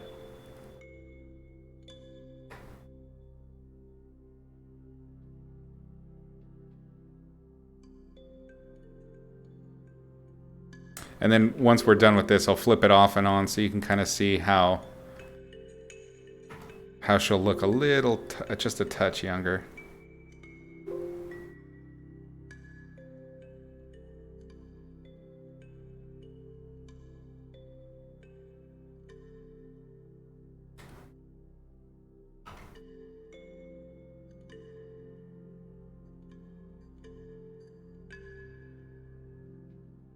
It's just kind of about bellying out the fat deposits just a touch and smoothing the wrinkles. That's really all it is.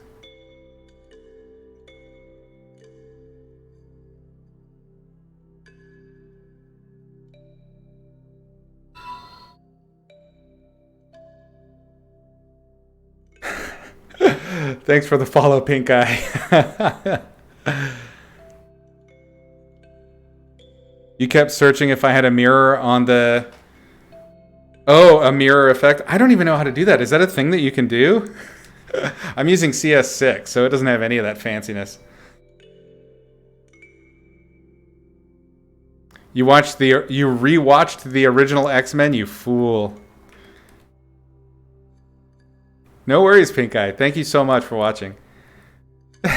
Yeah, I don't have any fancy stuff. It's all old school here. Did you all catch the new Ridley Scott's new show, the Raised by Wolves? So fucking good. Talk about mythic stuff, man. That guy never disappoints. Well, sometimes, but very rarely.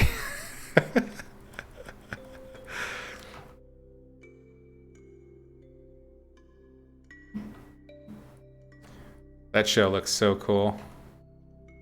I love that kind of like 80s French comic book aesthetic to it. It's kind of, everything's really simplified. Oh, it's so excellent. Yeah, you gotta watch it. I haven't seen Robin Hood. Was that the show that was on a while ago? Or is it a new one that's just come out?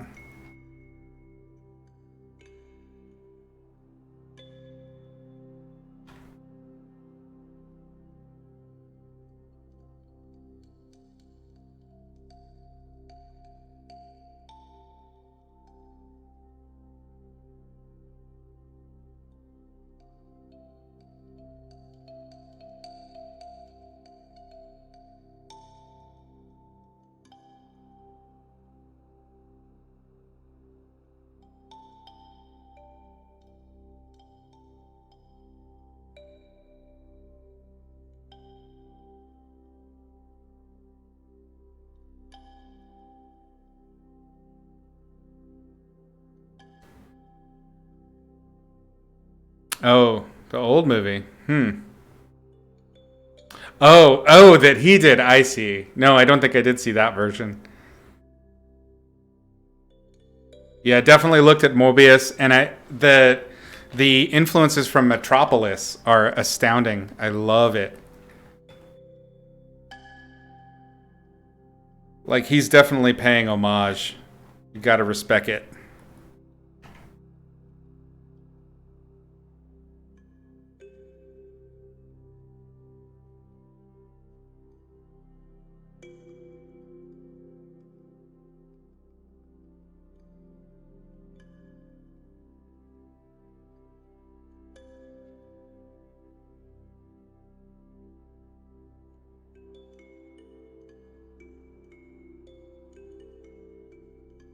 There's been just some incredible intellectual sci-fi lately. Devs was fantastic. I really loved it.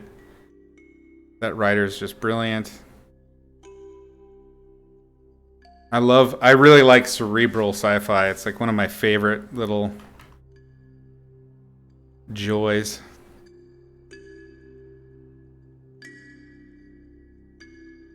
This is so overworked at this point. I hate it. I hate it. Yeah.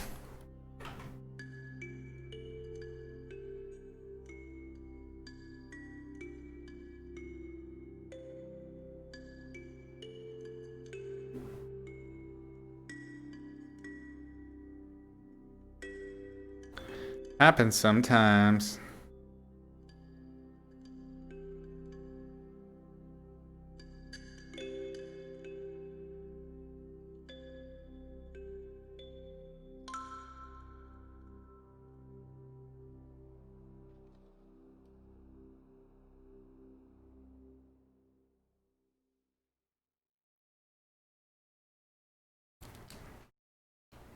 Am I ready for Dune? I don't know, man. I don't know. I feel kind of duned out. I felt like it was one of those things that just really didn't need a remake. Um, Fingers crossed. What I've seen so far in terms of design looks cool, but it looks very expected. Like I would have really loved, since they went through the bother of doing a new one, to if they'd talked to Jodorowsky and got their hands on his book, his Dune manuscript.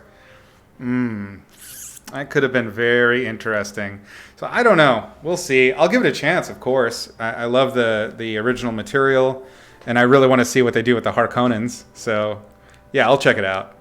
Stargate SG-1, Atlantis.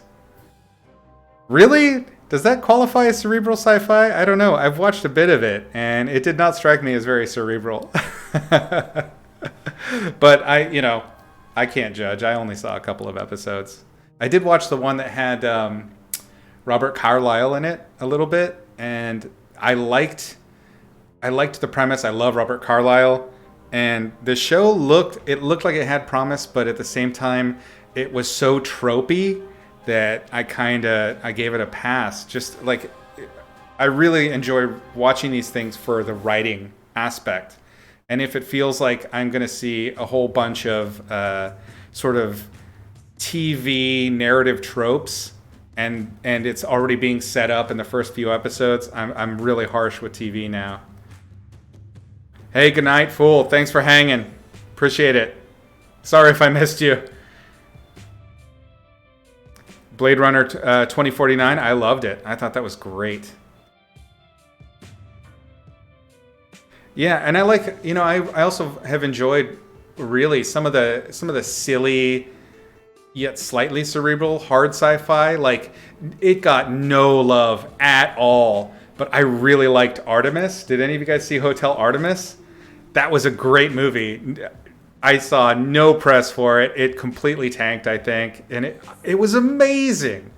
And I think it came out before John Wick, didn't it? Or maybe not, or John Wick 2. It came out before John Wick 2, before they started expanding into that the realm of the assassin, grimdark culture and the world building for it. But it's great.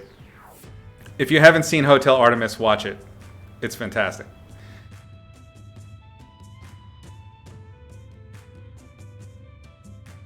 Sweet. I can't wait. Yeah, I mean, it's Dune. What can I say? I'm gonna watch it. You've read Dune 13 times? Holy shit. I think I've read it twice. And then I read a couple of the sequels, and then I read one of them completely out of order. But I lost interest. Like, Dune was the one that I liked. There are a few books that I read multiple times. Not many. Stargate Universe is the one with Robert Carlyle. The production design in it was fantastic. That was a really cool looking show, and the cinematography in it was great. Good lighting, good cameras. All the camera work was great.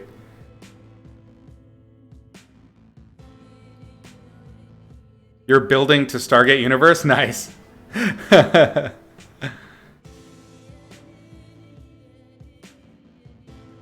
Have I seen the movie Silent Running? Yeah, I watched that a bunch when I was a kid. That was such a cool movie.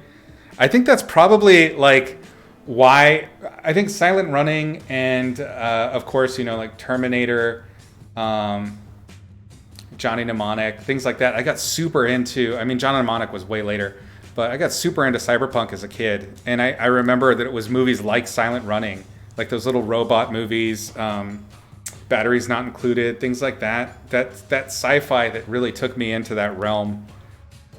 Yeah, Silent Running was dope. Yeah, you're going to have a watch list. Whipping Star. Whose sci-fi are you talking about? Are you talking about Herbert, the author of Dune? Oh, okay, yeah, Frank Herbert. Yeah, I'll check him out. That, you know, I've been recommended some sci-fi, especially like really traditionally popular ones, popular authors, and I didn't really enjoy them. I'm trying to think of one. I can't remember the author's name. It's not Asimov. Now I'm totally spacing on it. But he wrote this saga that was about sort of religion in space, and it was meant to be like really cool. I didn't like it. It didn't grab me. It was just the characters weren't very interesting. I did read the Expanse books. If you haven't read the Expanse books, I think, you know, watch the first season of the Expanse, and if you like that, read the books, because the books it's some of the best hard sci-fi I've read in a long time, where the author really thought about what would happen, you know, if you take this specific concept and then build around that. Man, it's so fun.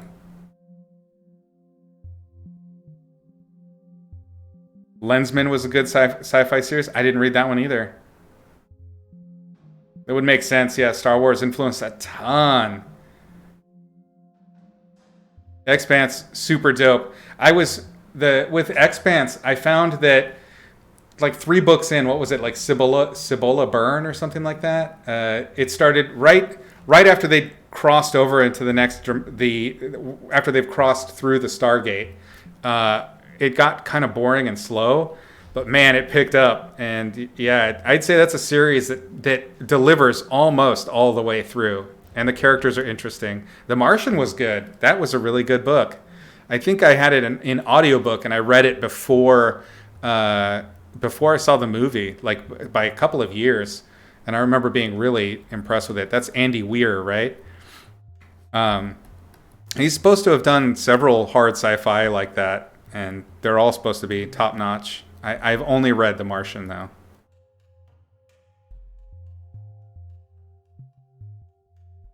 Another sci-fi author I love is Margaret Atwood. If you haven't read Handmaid's Tale, holy shit. I mean, you will read it only once, because you're going to cry and hate the world a little bit. But it is so good. Brilliant. That woman is brilliant. I love her work. She did another series. I'm trying to remember the name of it. It's like Horrocks and Cray or something like that. It's another sort of post-apocalyptic tale. And it's, oh God, her premises, her concepts are so fresh. And if you haven't seen the show, The Handmaid's Tale, read the book first, for sure. And I highly recommend. I had read it as an audiobook also, and it was narrated by Claire Danes. Oh, brutal book. She did such a brilliant job. That woman can act. Wow.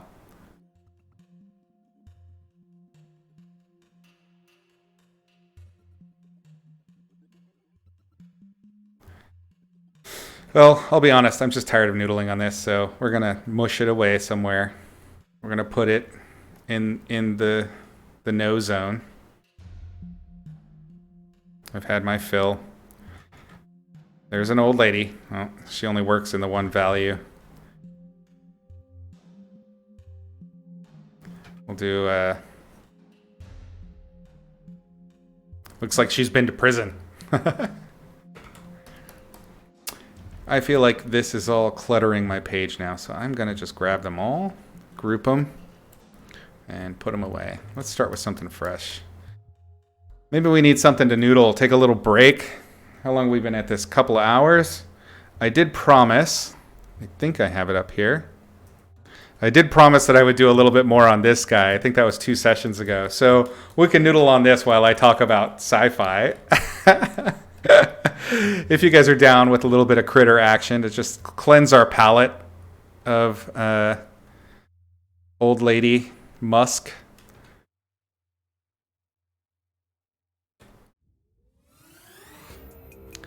This was a critter we did sort of in the last, no, it was the Twitch before last. And it was designed by committee, kind of. It was very fun. I had a good time. And I intended to kind of do the final pass of rendering on it and get it actually finished. I mean, this would be plenty enough for me to comfortably give an art director and say, okay, this is done.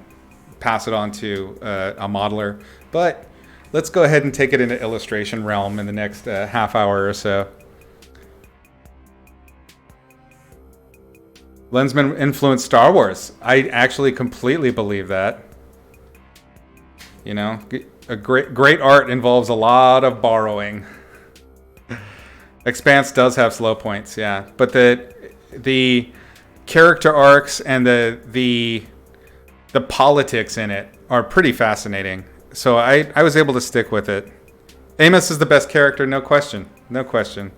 I don't even think they've expanded on him to the great depth that they did in the book, in the show. Oryx and Crake, yes, that is the book. Thank you, or the series. I should make those groups smart objects before resizing them. I know nothing about that, so let's see what smart objects are. How do I do that? Let's see. Would that be an image?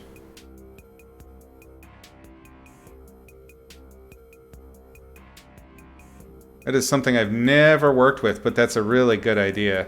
If it's anything like the smart layers or the smart images, the idea being that you're linking back to a reference point. Right click, convert to smart object. Okay. Ah! What?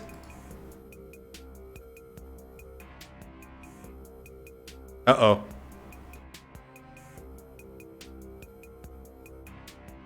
Oh, no. Oh, okay, I see. Oh. Okay. Hey, that's pretty cool. I like that. So then it just saves it as a linked out thing. Hey, I learned something new today. Fun. Replace content. So there's stuff I'm gonna have to explore that when I'm not worried about crashing my machine. I've already had 3 blue screens today. What is uptime? Your comedy is messed up.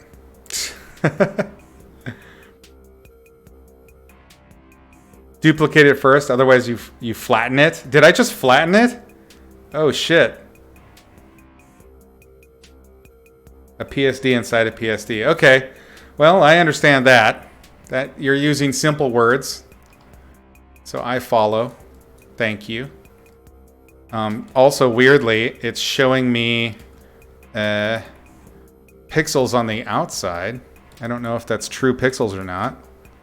Zoom. No, not real pixels. Sometimes Photoshop has weird artifacts like that. I don't know if you guys can see it, if there's enough detail in the stream to see the transparency layer behind it, but that shit annoys the crap out of me. All right. So first things first, I gotta be much more conscientious of our contact shadows, our little ambient occlusion there.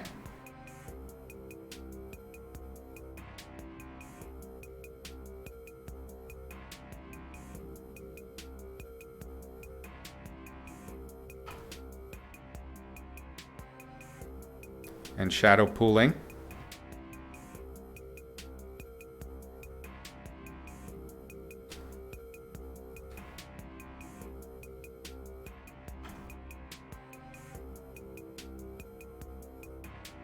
I use Photoshop, as well as I know Photoshop, I use it still quite rudimentarily, if that's such a word. And I think at base, I'm still just a traditional painter. I just happen to be traditionally painting with a weird medium. So I know a lot of shortcuts. I know a lot of like cool Photoshop workarounds. But in the end, I'm still pretty damn ignorant of the program.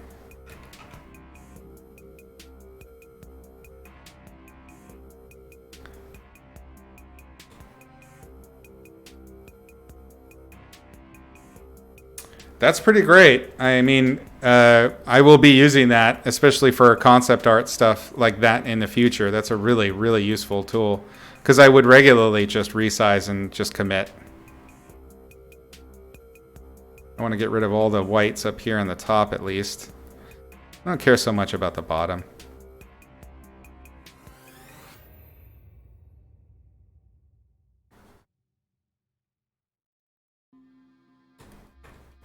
I also like to kind of punch the values in the foreground. This gives me an opportunity to kind of imply a little bit of perspective in a completely detailless field.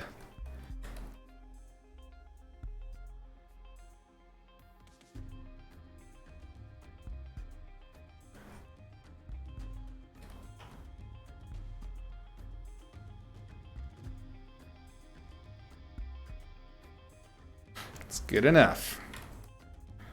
All right, so some of the things that I left were the little wingies, his little chicken wings, little chickies, and his owl talon. I never did finish that stuff. Let us get some color. Just a might touch.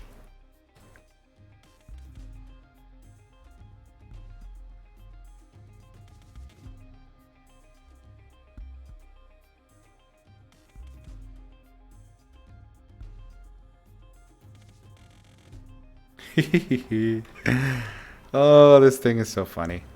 I love it.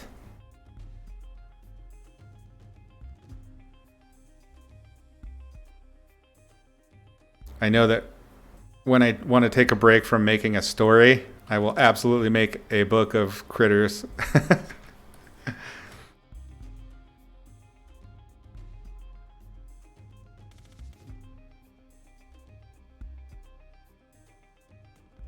I really enjoy creature design.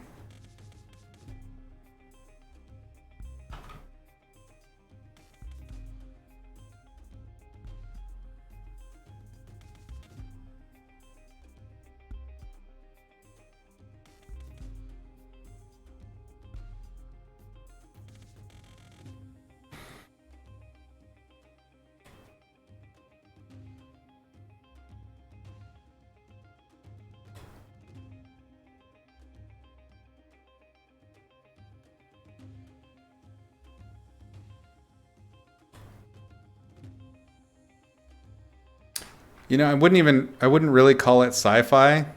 I'd say it's probably more of a space opera, but another book that I really enjoyed, particularly the first one, but the whole series that I managed to read was really good. The Red Rising series, fantastic stuff. I'm spacing on the author's name right now. But that first book, it was like Harry Potter sort of Dune, what's the Hunger Games, like all in one. Somehow this guy managed to take everything that was popular at the time and make a book out of all of it together and still make something that was pretty fresh. And some great world building and character development. That's another one I recommend. And I listened to that one entirely on audiobook. I listened to most of it on the boat when I was sailing about.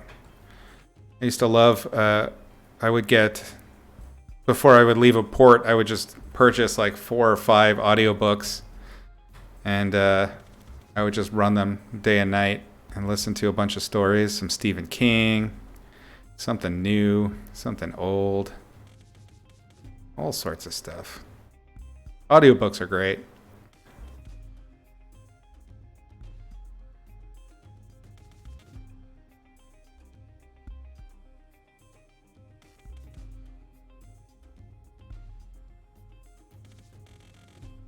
I listened to Dr. Sleep out there. That was great. Stephen King's kid, Joe Hill. I read Nosferatu 2 out there. It's a great one.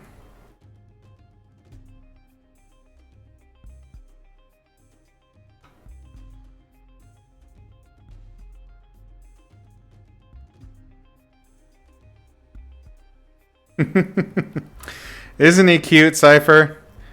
I love this guy. Creepy cute. That's my forte.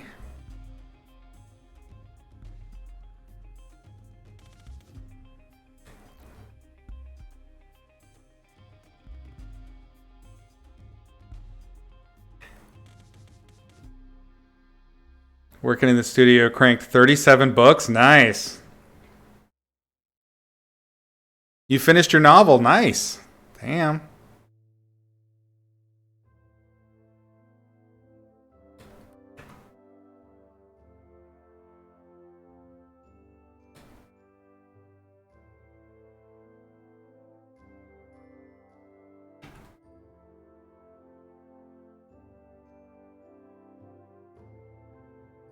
Yeah, one thing I found with audiobooks is it's not just the story. Like, the story is vital, a really good story, but man, a great narrator can make anything good. And a bad narrator can make genius sound awful. They really add so much to the performance, to the story, to everything. You got to have good narrators. I got down, I imagine it was the same for you, Autumn, where it would get down to like, I would buy books sometimes because of the narrator rather than who wrote it, knowing that I was in for at least an entertaining tale.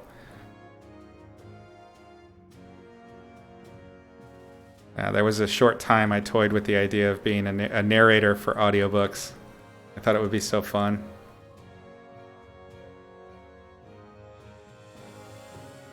I have some friends that work in VO, and they did tell me that out of all of the possible VO jobs, the narrators for audiobooks, they got kind of the rawest deal. So I never really explored that too deeply. I did kind of narrate a couple of my own stories just for shits and giggles.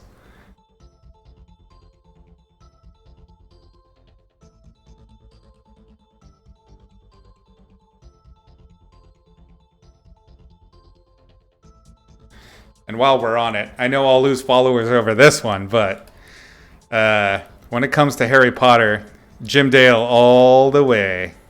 I love Stephen Fry. Fantastic man. But, God, Jim Dale just kicked ass.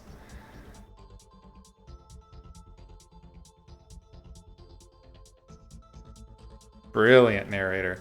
That guy did so many voices, and it was so nuts because you could tell who was speaking even before the name came up, and he did so many voices. Yes, everyone's out. Bye. It was nice knowing you all. Everybody have a good time.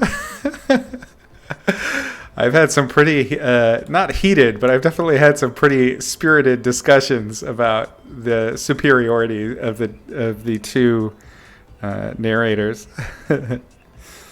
It's rough because I really do love Stephen Fry. He's so great.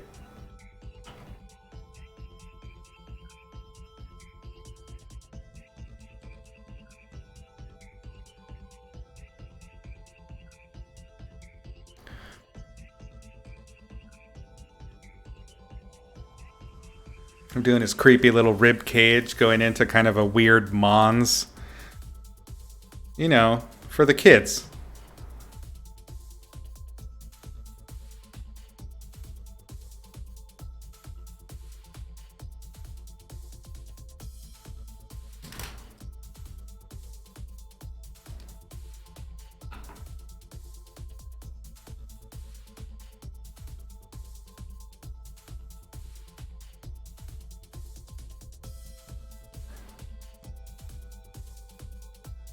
Don't try to listen to Snow Crash. I still liked it. I've actually listened to it a number of times. I prefer to read it, but Snow Crash is like, it's my Catcher in the Rye. I had like 7 copies of that thing. I've read that so many times.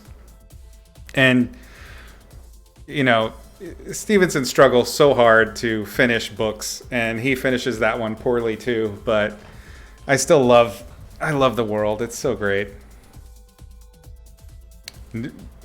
Even better, in time, I grew to really appreciate the Diamond Age, which was sort of like an unofficial sequel, or an uncredited sequel, even more than Snow Crash. But Snow Crash just has a special place in my heart. So I'll even forgive some bad narrating for that book. I know. I'm the worst. Narrative of the Warded Man was like that. I haven't read that one. Looks like I'm going to have a reading list after all this, too. You read that Rowling had wanted Terry Gilliam to direct Harry Potter? Holy shit, that would have been amazing. I mean, I'm not entirely sure that would have been a kid's movie in the end. But that would have been great.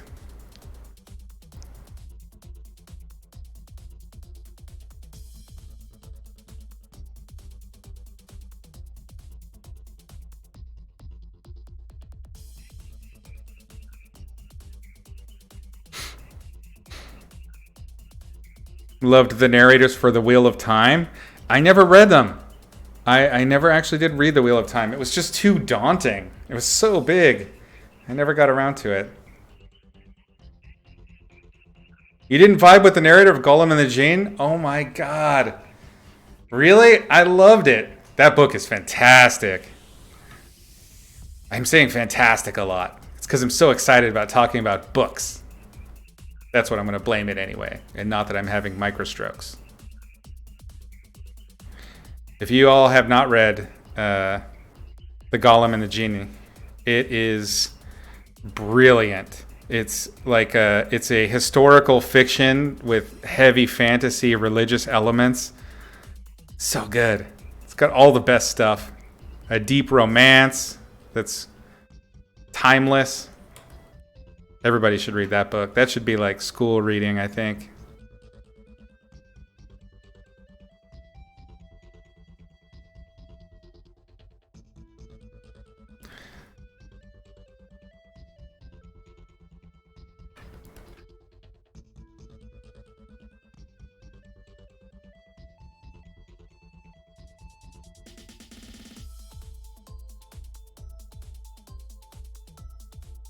I recommended it years ago. Really? No kidding. I didn't have a problem with the narrator. That's funny. It would be a great movie, I think. You're a druggie here.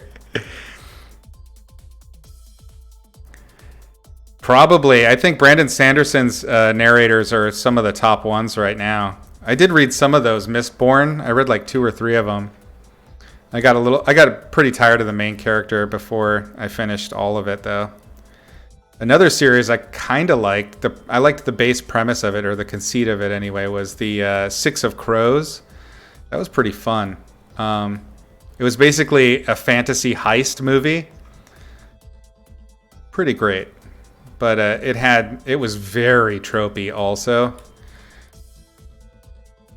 When I read a book and I start picking up on tropes really fast, I expect to see those tropes played against or something interesting done with them, rather than played straight. It's some of this stuff is so played out. I feel like an author should know better, especially the young ones that are popping out new stuff nowadays. I briefly got into another series. It was one of those contemporary fantasy ones called Borderline. It's an interesting conceit as well. Sort of a detective fantasy story with the main character that had borderline personality disorder, which was really interesting to see how the author explained the condition through narrative. Because, I mean, a lot of it, if I remember correctly, it was done in first person, which is usually a turnoff for me. But it was done in first person, and it worked, I think, because the character was kind of explaining the experience of having borderline personality disorder. And it made it interesting to me.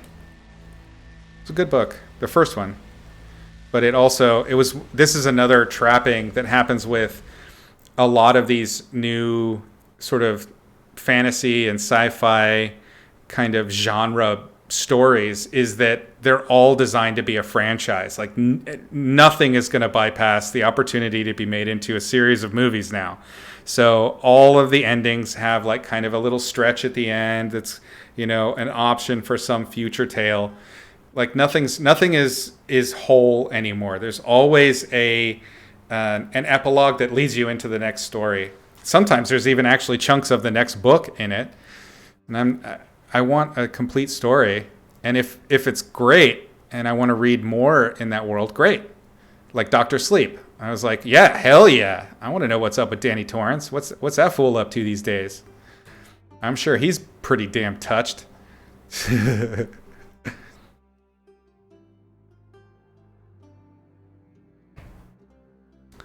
snoozed through the Golem and the Genie cipher. The Way of Kings, it's on my purchase list. The reason I avoided reading The Way of Kings was because I was worried that it would influence my Granny Claymore story. That's why I didn't read it back then.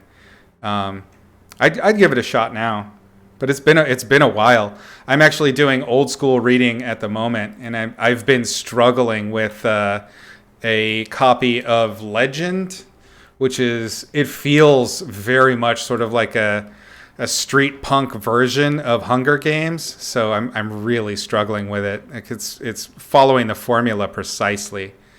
And then the other book I'm reading is Iceberg Slim's Pimp. One of my best friends loaned it to me. I'd been wanting to read it, and I have not finished it yet. I really got to get on that. It's an interesting autobiography, I'll tell you that.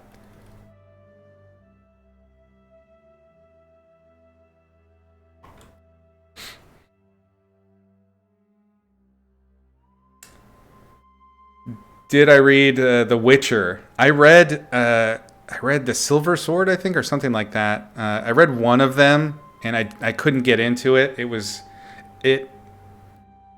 It felt very what is that called? Mary Sue. It felt like a Mary Sue story. Like, the Witcher is amazing. He's the best fighter in the world. His magic is the best. His sex is the best. The Witcher, the best. And it was just like, oh my god. I had the same problem with The Name of the Wind. It's just like, come on. This character is unstoppable. They are the greatest character of all time. Like, they don't need to be monk or anything, but come on. Give me a little bit of depth. A little bit of a challenge. The Witcher is so sexy the monsters want to fuck him. Yeah. That said, I still like the TV show totally. And I played the third game, and I didn't finish it yet. It's still on my in my to finish box, and I really liked it. But just the narrative, it made me laugh. It just felt silly after a while. I have to preface all of this. I am super picky with stories now. I'm still burnt and butthurt about Lost. So because of Lost, I don't give anything a fair chance anymore. I'm really hard on every story I read. Like if there's a setup in the premise and I don't see a direct possibility for a follow through so that that setup is complete, so that there is an actual payoff, I just close the book. I do not trust anything anymore. I mean, I even closed the book on what's his name, the Game of Thrones guy. I stopped reading after the third book. I was like, there's no way that a payoff will be sufficient for this setup. That you've created too many problems, and the payoff isn't going to be worth it. I stand by that. I mean, I have a feeling he knows it too.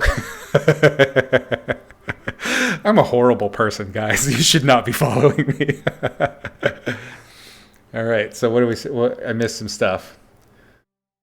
What book was about borderline personality? The name of the book was called Borderline, and it's a contemporary fantasy. I don't remember the author, female author. It was a very interesting take. It had a good the premise and the build-up was interesting. You know, it was sort of like Fae and La La Land kind of deal. So that was cool. I liked how clever the characters were. There was a great variety of characters that were interesting. But then it also ended. It had a cool ending, but then it ended a little bit open, which, as I've mentioned, is a bit of an irritant for me. I'm gonna hate your books, Autumn. Oh no. Same with Dragon Ball Z. You hate it and love it.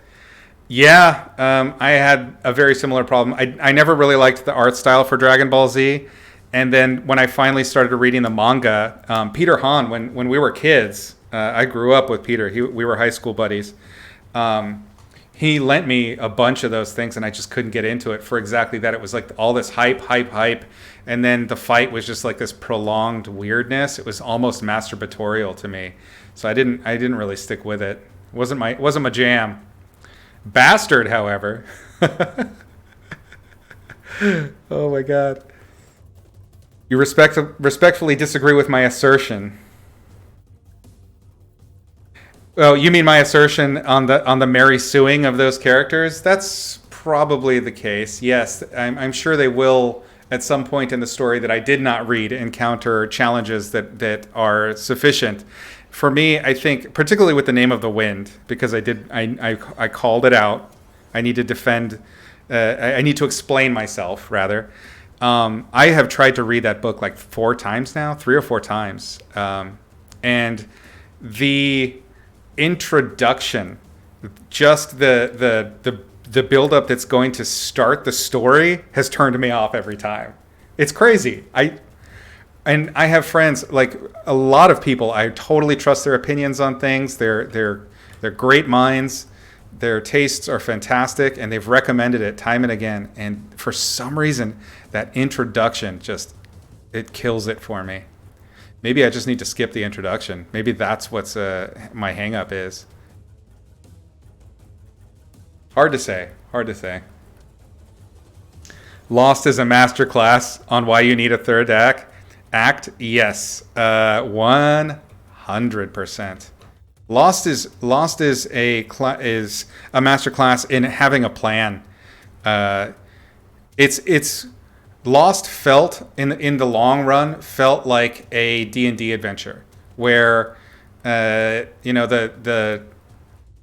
dungeon master had a plan, they had a rough idea, and then they let the players kind of just do what they want, and then had to react to the players just doing crazy shit for the rest of the game. And it's just, oh God, it was such a letdown. I was truly like physically upset by how it ended, like without the resolutions. Like I'm that kind of story consumer that I need payoff for setup. And I know that's not true for everyone. That's totally fine. Everybody, consumes stories in their own way, but it's a pet peeve of mine. If you've drawn me in with an unusual and interesting conceit, it must pay off. It must be clever. You have when you're reading a story or when you're hearing a story, you're getting scooped up and drawn into it. I mean, that's the art of storytelling, is to take the person that's experiencing your story and take them on you promise them a journey, and you take them through that journey, and you deliver them, these bumps and these surprises. And in the end, the reason it's a story and it's not real life is because it comes together in this perfect, harmony of theme and process and arcs, and everything kind of has its place and makes sense, and even the crazy shit kind of comes together. And that's, to me, the greatest stories do that in such a way that when you come to the end, you're surprised, and it's, you're relieved and mourning all at once, because you had an experience, like this incredible experience. And I feel like only storytelling can do that. That's one of those things that's so great about stories. But if you abuse that trust in the reader or the watcher or whatever, you do a great disservice to all storytellers thereafter, in my opinion. You cannot, and I do not like the mystery box method of storytelling for that reason. It completely broke me. It ruined me.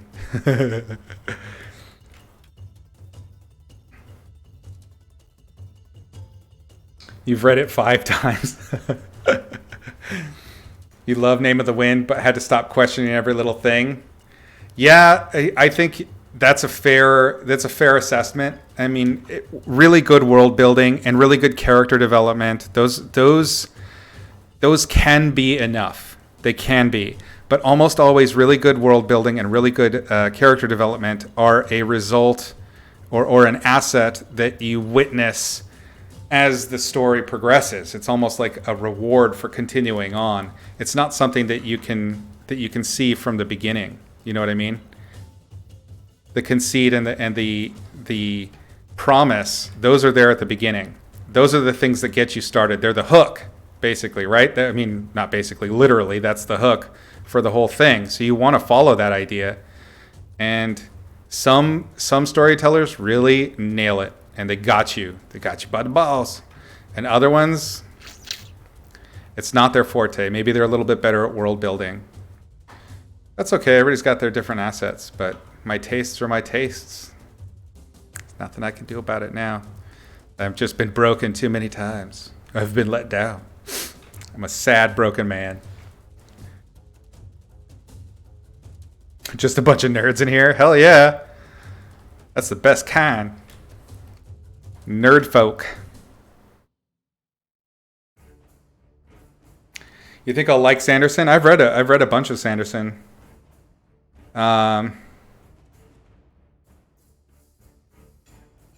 Yeah, I thought Mistborn was really good. And the world building was fantastic in that book as well. I really liked the metal magic system. Super cool. Super cool.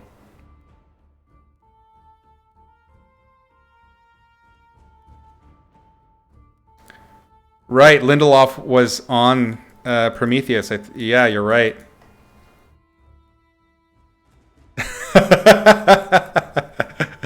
I see how it is, Autumn. You turned on me. How expected.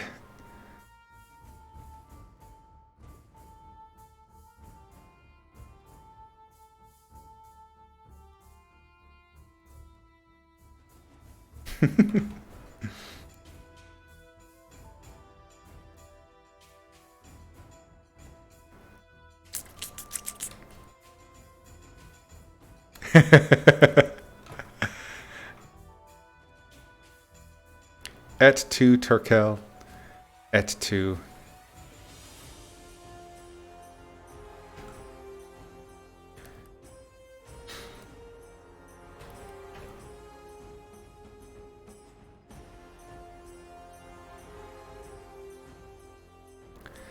I had a pretty good running list of stuff that I wanted to read. And I've gone through some of it with this very... like I said, I'm very tough on storytellers now. Very tough. Ruthless, even. So what'll happen is it's kind of like music, right? So people will ask you what kind of music you like, and you'll say, "Oh, I like such and such band." I can't really do that because very rare is it even that I like an entire album from a band. That almost never happens to me. So instead, I just say genres because I can't. There's no band that I just love in its entirety. I'm like that with storytellers now. So there are things that I like that they do, world building, character development, or hooks, really good hooks. Like Neil Stephenson's great at world building and hooks. Man, that guy can get you in a story. He cannot end stories though. I've read maybe 2 of his that I felt the ending was really exceptional. But man, that guy write?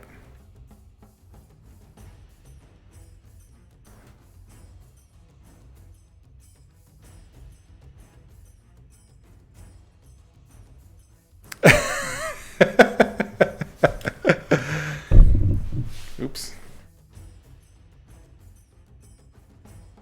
I am super picky. Oh, come on, I want to read it. Come on, Otto. You can trust me.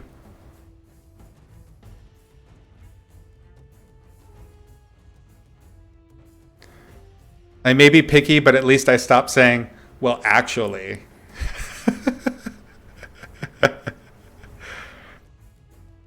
I learned my lesson on that one.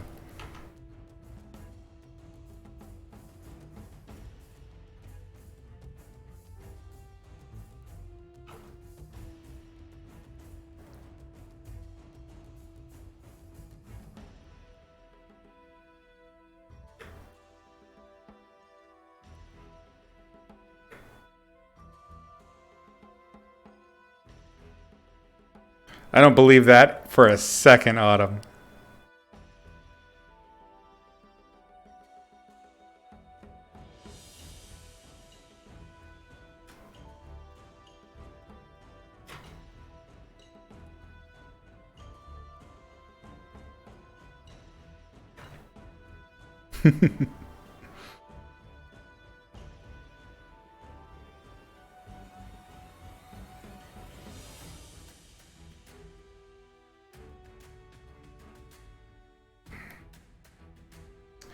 I still haven't finished it yet, but I started Neil Stephenson's last novel, The Fall. It was a cool idea. He took basically the characters from Reamdy, which was so good. That was one of the books that I think was complete. Like it was great in every way from beginning to end. And he took those characters and just did a completely different story with them. Essentially, it's kind of meant to be a sequel, I think, but in no way is it a sequel. It feels more like one of his more sort of cerebral, religious-based ones, like Anathema or something like that. Or not Anathema. What was that one called? Oh, shit. I'm spacing on the name. It doesn't matter. I did do a bunch of fan art I guess you could call it fan art. Fan art character designs for Snow Crash you guys can find on my art station. If you ever find yourself bored one day, go check it out. A friend of mine, Jeannie, took prints of those to one of his signings, and I guess he really liked them. So that was great. I felt really good for like a day, just buzzing.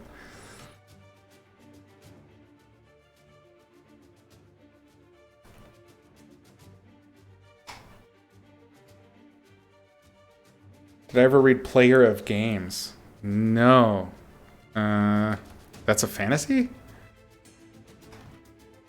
I can't think of that one. I don't think I've even heard of that one, to be honest. I have read some really random weird stuff and been surprised. It takes time, but every now and then you'll find some rando thing. And it'll just completely capture you. It's something so fresh. One of those I'm thinking of was Lexicon. I think that's Max Berry. That was a great book. Kind of a sci-fi idea, and it reminded me a lot of Snow Crash, because the conceit on that one was that it was similar to just one of the conceits that was from Snow Crash, because Snow Crash had like a million great ideas in it, but Lexicon just took the one idea, which was that essentially we all share a root language that is almost like base root programming. And if you can use the words of those language, it will bypass all thought in a person, and you can basically command them to do anything. And so it's effectively a form of magic, but it's all using these words, which has biblical context and all sorts of stuff already. It's so cool. It was a really good book. Great world building on that one. Sci-fi, I'll like him. His series is called the Culture Series. Start with Consider Plebus. Worth giving your time. Okay, I'll check that out. Oh no, I can't read it now because Elon Musk likes it. I'll check that out. Culture Series, that sounds cool.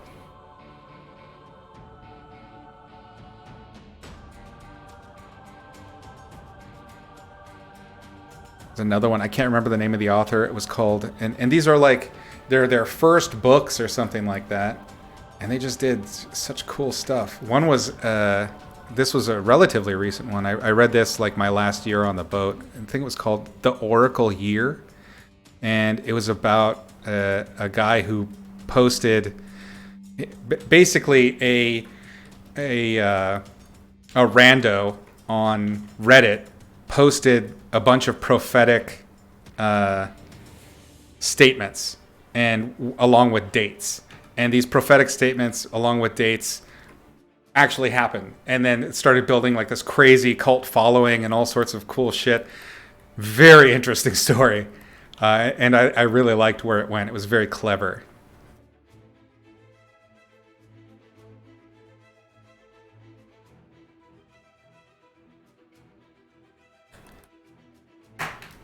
My music died. Unacceptable. This is heartbreaking. Let me sort this out, gang.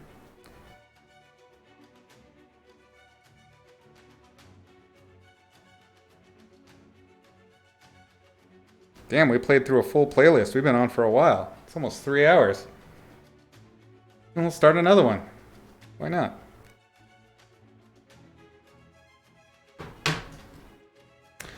Ain't got nothing else going on right now, right?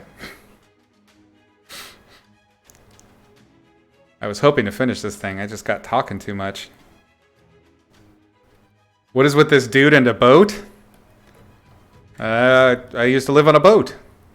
So when I'm referencing a boat, I'm referencing the time I lived on a boat.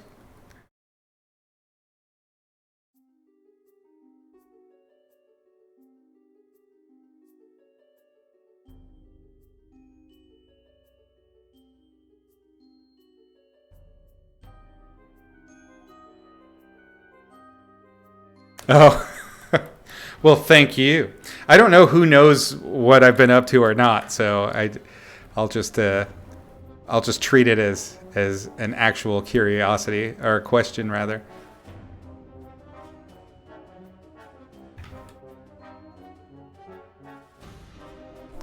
I think just for the last bit here, I want to. Oh shit! I completely neglected the talons because I'm a piece of crap.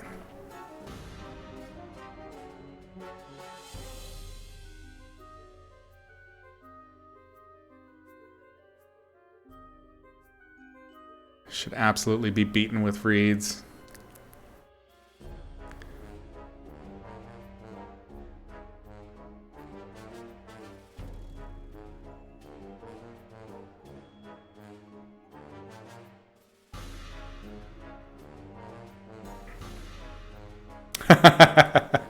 Probably.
my god.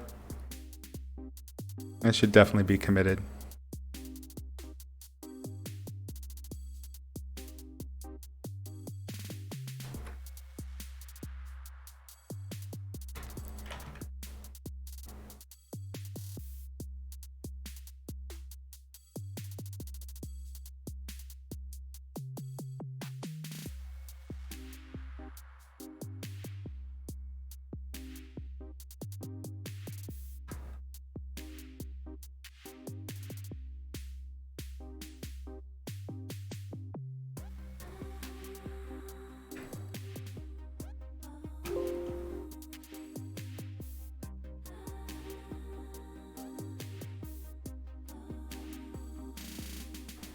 What does this thing eat? Why, nuts, of course. I don't know. Hadn't thought about it too much. He's got kind of a creepy little tongue there, which means it's prehensile, of course, because all the best stuff is prehensile. He's got that beaky bit. And no anus. Maybe he eats dreams? I don't know. Boats. He's the mighty boat eater. He eats horses made of hands.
Okay.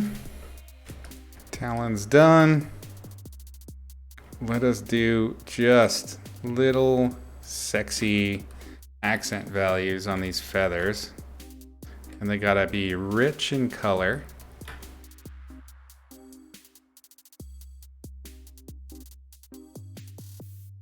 And enticingly infrequent.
That means it's more satisfying, right? It's quality, not quantity, as they lie to us for years.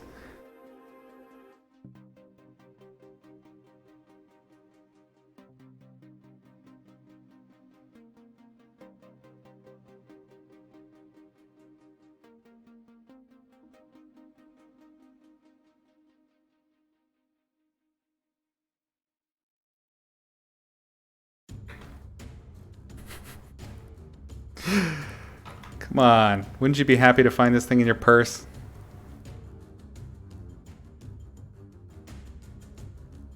You're reaching for your keys, and it just comes back. Your hand comes back covered in saliva.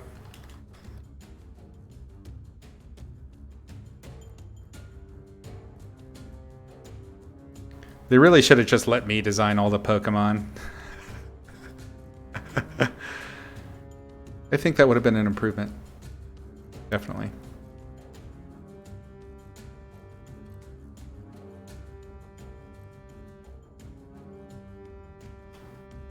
All right. I think that's good enough for this guy. He's basically effectively done. If you look at what we added, it was nothing that really changed him, but it was just enough to kind of finish it. So it's a finished design. There's really nothing else I would add to it at this point. I like the contours sort of undefined as they are. I've added some fun textures. I'm feeling good about that. I'm going to save it. I probably won't post it. This is just for you guys because I already posted one version of him. Make the next Pokemon. So many people have done Pokemon stuff. I avoid fan art like the plague. I try to avoid as much as I can. It would be maybe if it was to design a... Oh, did you mean like the next Pokemon is in terms of the Pokemon killer? Yes, that would be interesting. You wonder if one stream I could start from something I drew using automatic drawing and then spend the rest of the stream in damage control? Sure. I mean, in all honesty, Thug, that's basically what I do as a concept artist anyway. Is just like make a weird mark. Did you see the whale one? That's exactly what that was. So yeah, we could do sessions that are basically just that. No problem. That would be pretty cake. Let's see. How music is going. So yeah, awesome. Damn. We have gone, I think, probably the longest I've gone yet. Oh no, I did do a 3-hour, 30-minute one once. But hey, that was really fun. Thanks for hanging out, y'all. Hope you enjoyed yourselves, had a good time. And I've convinced you of the import of having a good setup and payoff with your stories. Squint. Thanks to all of you. Super appreciate it. That was a really fun session. And I'll be on again. I think the next show is Thursday at 12. So, yeah, great convo, man. Thanks for hanging out. And thank you again for all those sub gifts. That was super sweet. Really appreciate it. And I hope everybody else does too. See you, Thug. Bye-bye, all. Thanks for hanging out. Until next time, paint smart, paint sexy. I'm Izzy, a professional writer, concept artist, and illustrator. I've taught painting for a dozen years or so, on and offline. Many of your favorite illustrators and designers have studied with me or under me, and have gone on to teach in their own right. You're here because, like they did, you want to learn to paint realistically for illustration or concept art. Well, worry not. You're in the right place. Grab a seat. I want you to join me as I explain all the aspects of image making in extremely digestible and clear monthly lessons. Not through the lens of silly how to paint hair or eye demos. That shit is carnival tricks. And you're not really learning anything except an exact way to render one thing in one manner. This is painting mysticism at its worst. Watching these kinds of exploitative lessons won't help you level up with your understanding. Sure, now you can paint sparkly hair, but what if you want to paint a dragon, or figure out how to render a sea of fire, or depict a one-eyed transgender space marine dying in the vacuum of space? Painting and image making are tools of communication, and can be learned by anyone willing to put in some time. Like grammar is for language, light, color, and form literally follow a formula. Painting well is not a matter of chicken bones, zombie crackers, and the ever-dismissive concept of talent. Learning with my series, Izzy's Logic of Light and Color, will give you the tools and understanding so you can analyze light and form in reality and bring it to life in your work. Using this simple system I have distilled will help you harness your art to share your ideas as you've always intended. When we are children, we all draw in symbols. Symbols for our house, our hands, the sun, the grass, our pet lobster. As we grow into artists, we must learn to throw away symbols and begin to draw and paint what it is we actually see. And as we grow further, we learn to paint beyond what we see and what is actually there. until finally we move beyond this and learn to trim away what is actually there so we voice only what we want. With me, you're going to have to buckle in and maybe take some pain meds, because I'm going to rip out your normal person's eyes and replace them with a painter's eyes. I'm going to restructure how you see and how you understand what you're seeing. I'm going to turn you into a painting machine. Truly, anyone can learn to paint realistically if they can both determine what they're seeing or imagining with basic and straightforward rules. Once you understand the mechanics of light, color, and form in reality, you will have the capacity to paint anything you can see or imagine realistically. After that, the real fun begins. Here are some of the ways you can join me and master the logic of light and color. The very first lesson of my series is totally free on my YouTube channel. In that lesson, I give you the 3 primary rules of light that are the very foundation of painting and understanding light itself. If you do nothing else to make your painting mastery easier, at least watch this amazing little lesson. It will do more for your basic understanding of light than just about any tutorial you can find. When you're ready to get deeper and you feel like you have those first rules figured out, allow me to utterly blow your mind with the next episodes available on Gumroad and ArtStation. As we go deeper into the rules underlying the logic of light and color, I carefully and simply explain important and interesting elements. From beginner to pro, there is an amazing amount of information available. Each concept has been distilled into the clearest explanation you're likely to find anywhere. Like episode 2, where we cover the atmospheric effect and how that relates to light, scale, and distance of objects in reality, and how to render it. Or episode 3, where I hand over the ultimate key to controlling value in your paintings. Episodes 5 through 8 are all about rendering materials. Want to understand the logic behind rendering metal, leather, hair, transparency, damn near anything. I even cover the logic behind painting special effects like fire, neon, or lightsabers in later episodes. The lessons just get deeper and more detailed as I build on the foundations covered in preceding episodes. The 10th gives you the most important rule of composition you'll ever learn to keep your images interesting. The next few episodes cover important painting techniques like my edge control ninjutsu or simplification with the large to small system. We dip a toe in color theory, devote a few episodes to finishing full-blown illustrations utilizing the techniques we've learned so far. Some episodes, like the lighting game or Advanced Exercises 1, the shirt, present cheap, valuable, and practical exercises to give you explosive growth in your development. Episodes 22 through 25 cover painting and illustration, just like I do for Magic the Gathering, from assignment and inception to signing the painting at the end. Each one is full of tips, knowledge, everything to make working as an illustrator easier. Did you enjoy learning how to paint basic materials? Metal, wood, and such? I got 3 whole episodes devoted to the intricate logic behind painting different kinds of skin. After that, more lessons devoted to pumping life into your portraits and original methods for accurately drawing faces out of your head. From fundamentals to photo bashing, Gumroad and ArtStation have every lesson I create available for purchase a la carte. But here's an even better way to learn with me. Stay current with my latest lessons on Patreon for the lowest price available. Monthly support gets my student that month's lesson, a critique or paint over of their finished work, a discount code for 25% off the entire Gumroad archive, and access to the Logic of Light and Color Discord community, where we plan future lessons, share knowledge, and learn together as a team. The absolute best method is to join my Patreon classroom at the Student Plus tier, where you'll get everything I just mentioned and a free episode from the archive every month to accelerate your mastery at your own pace.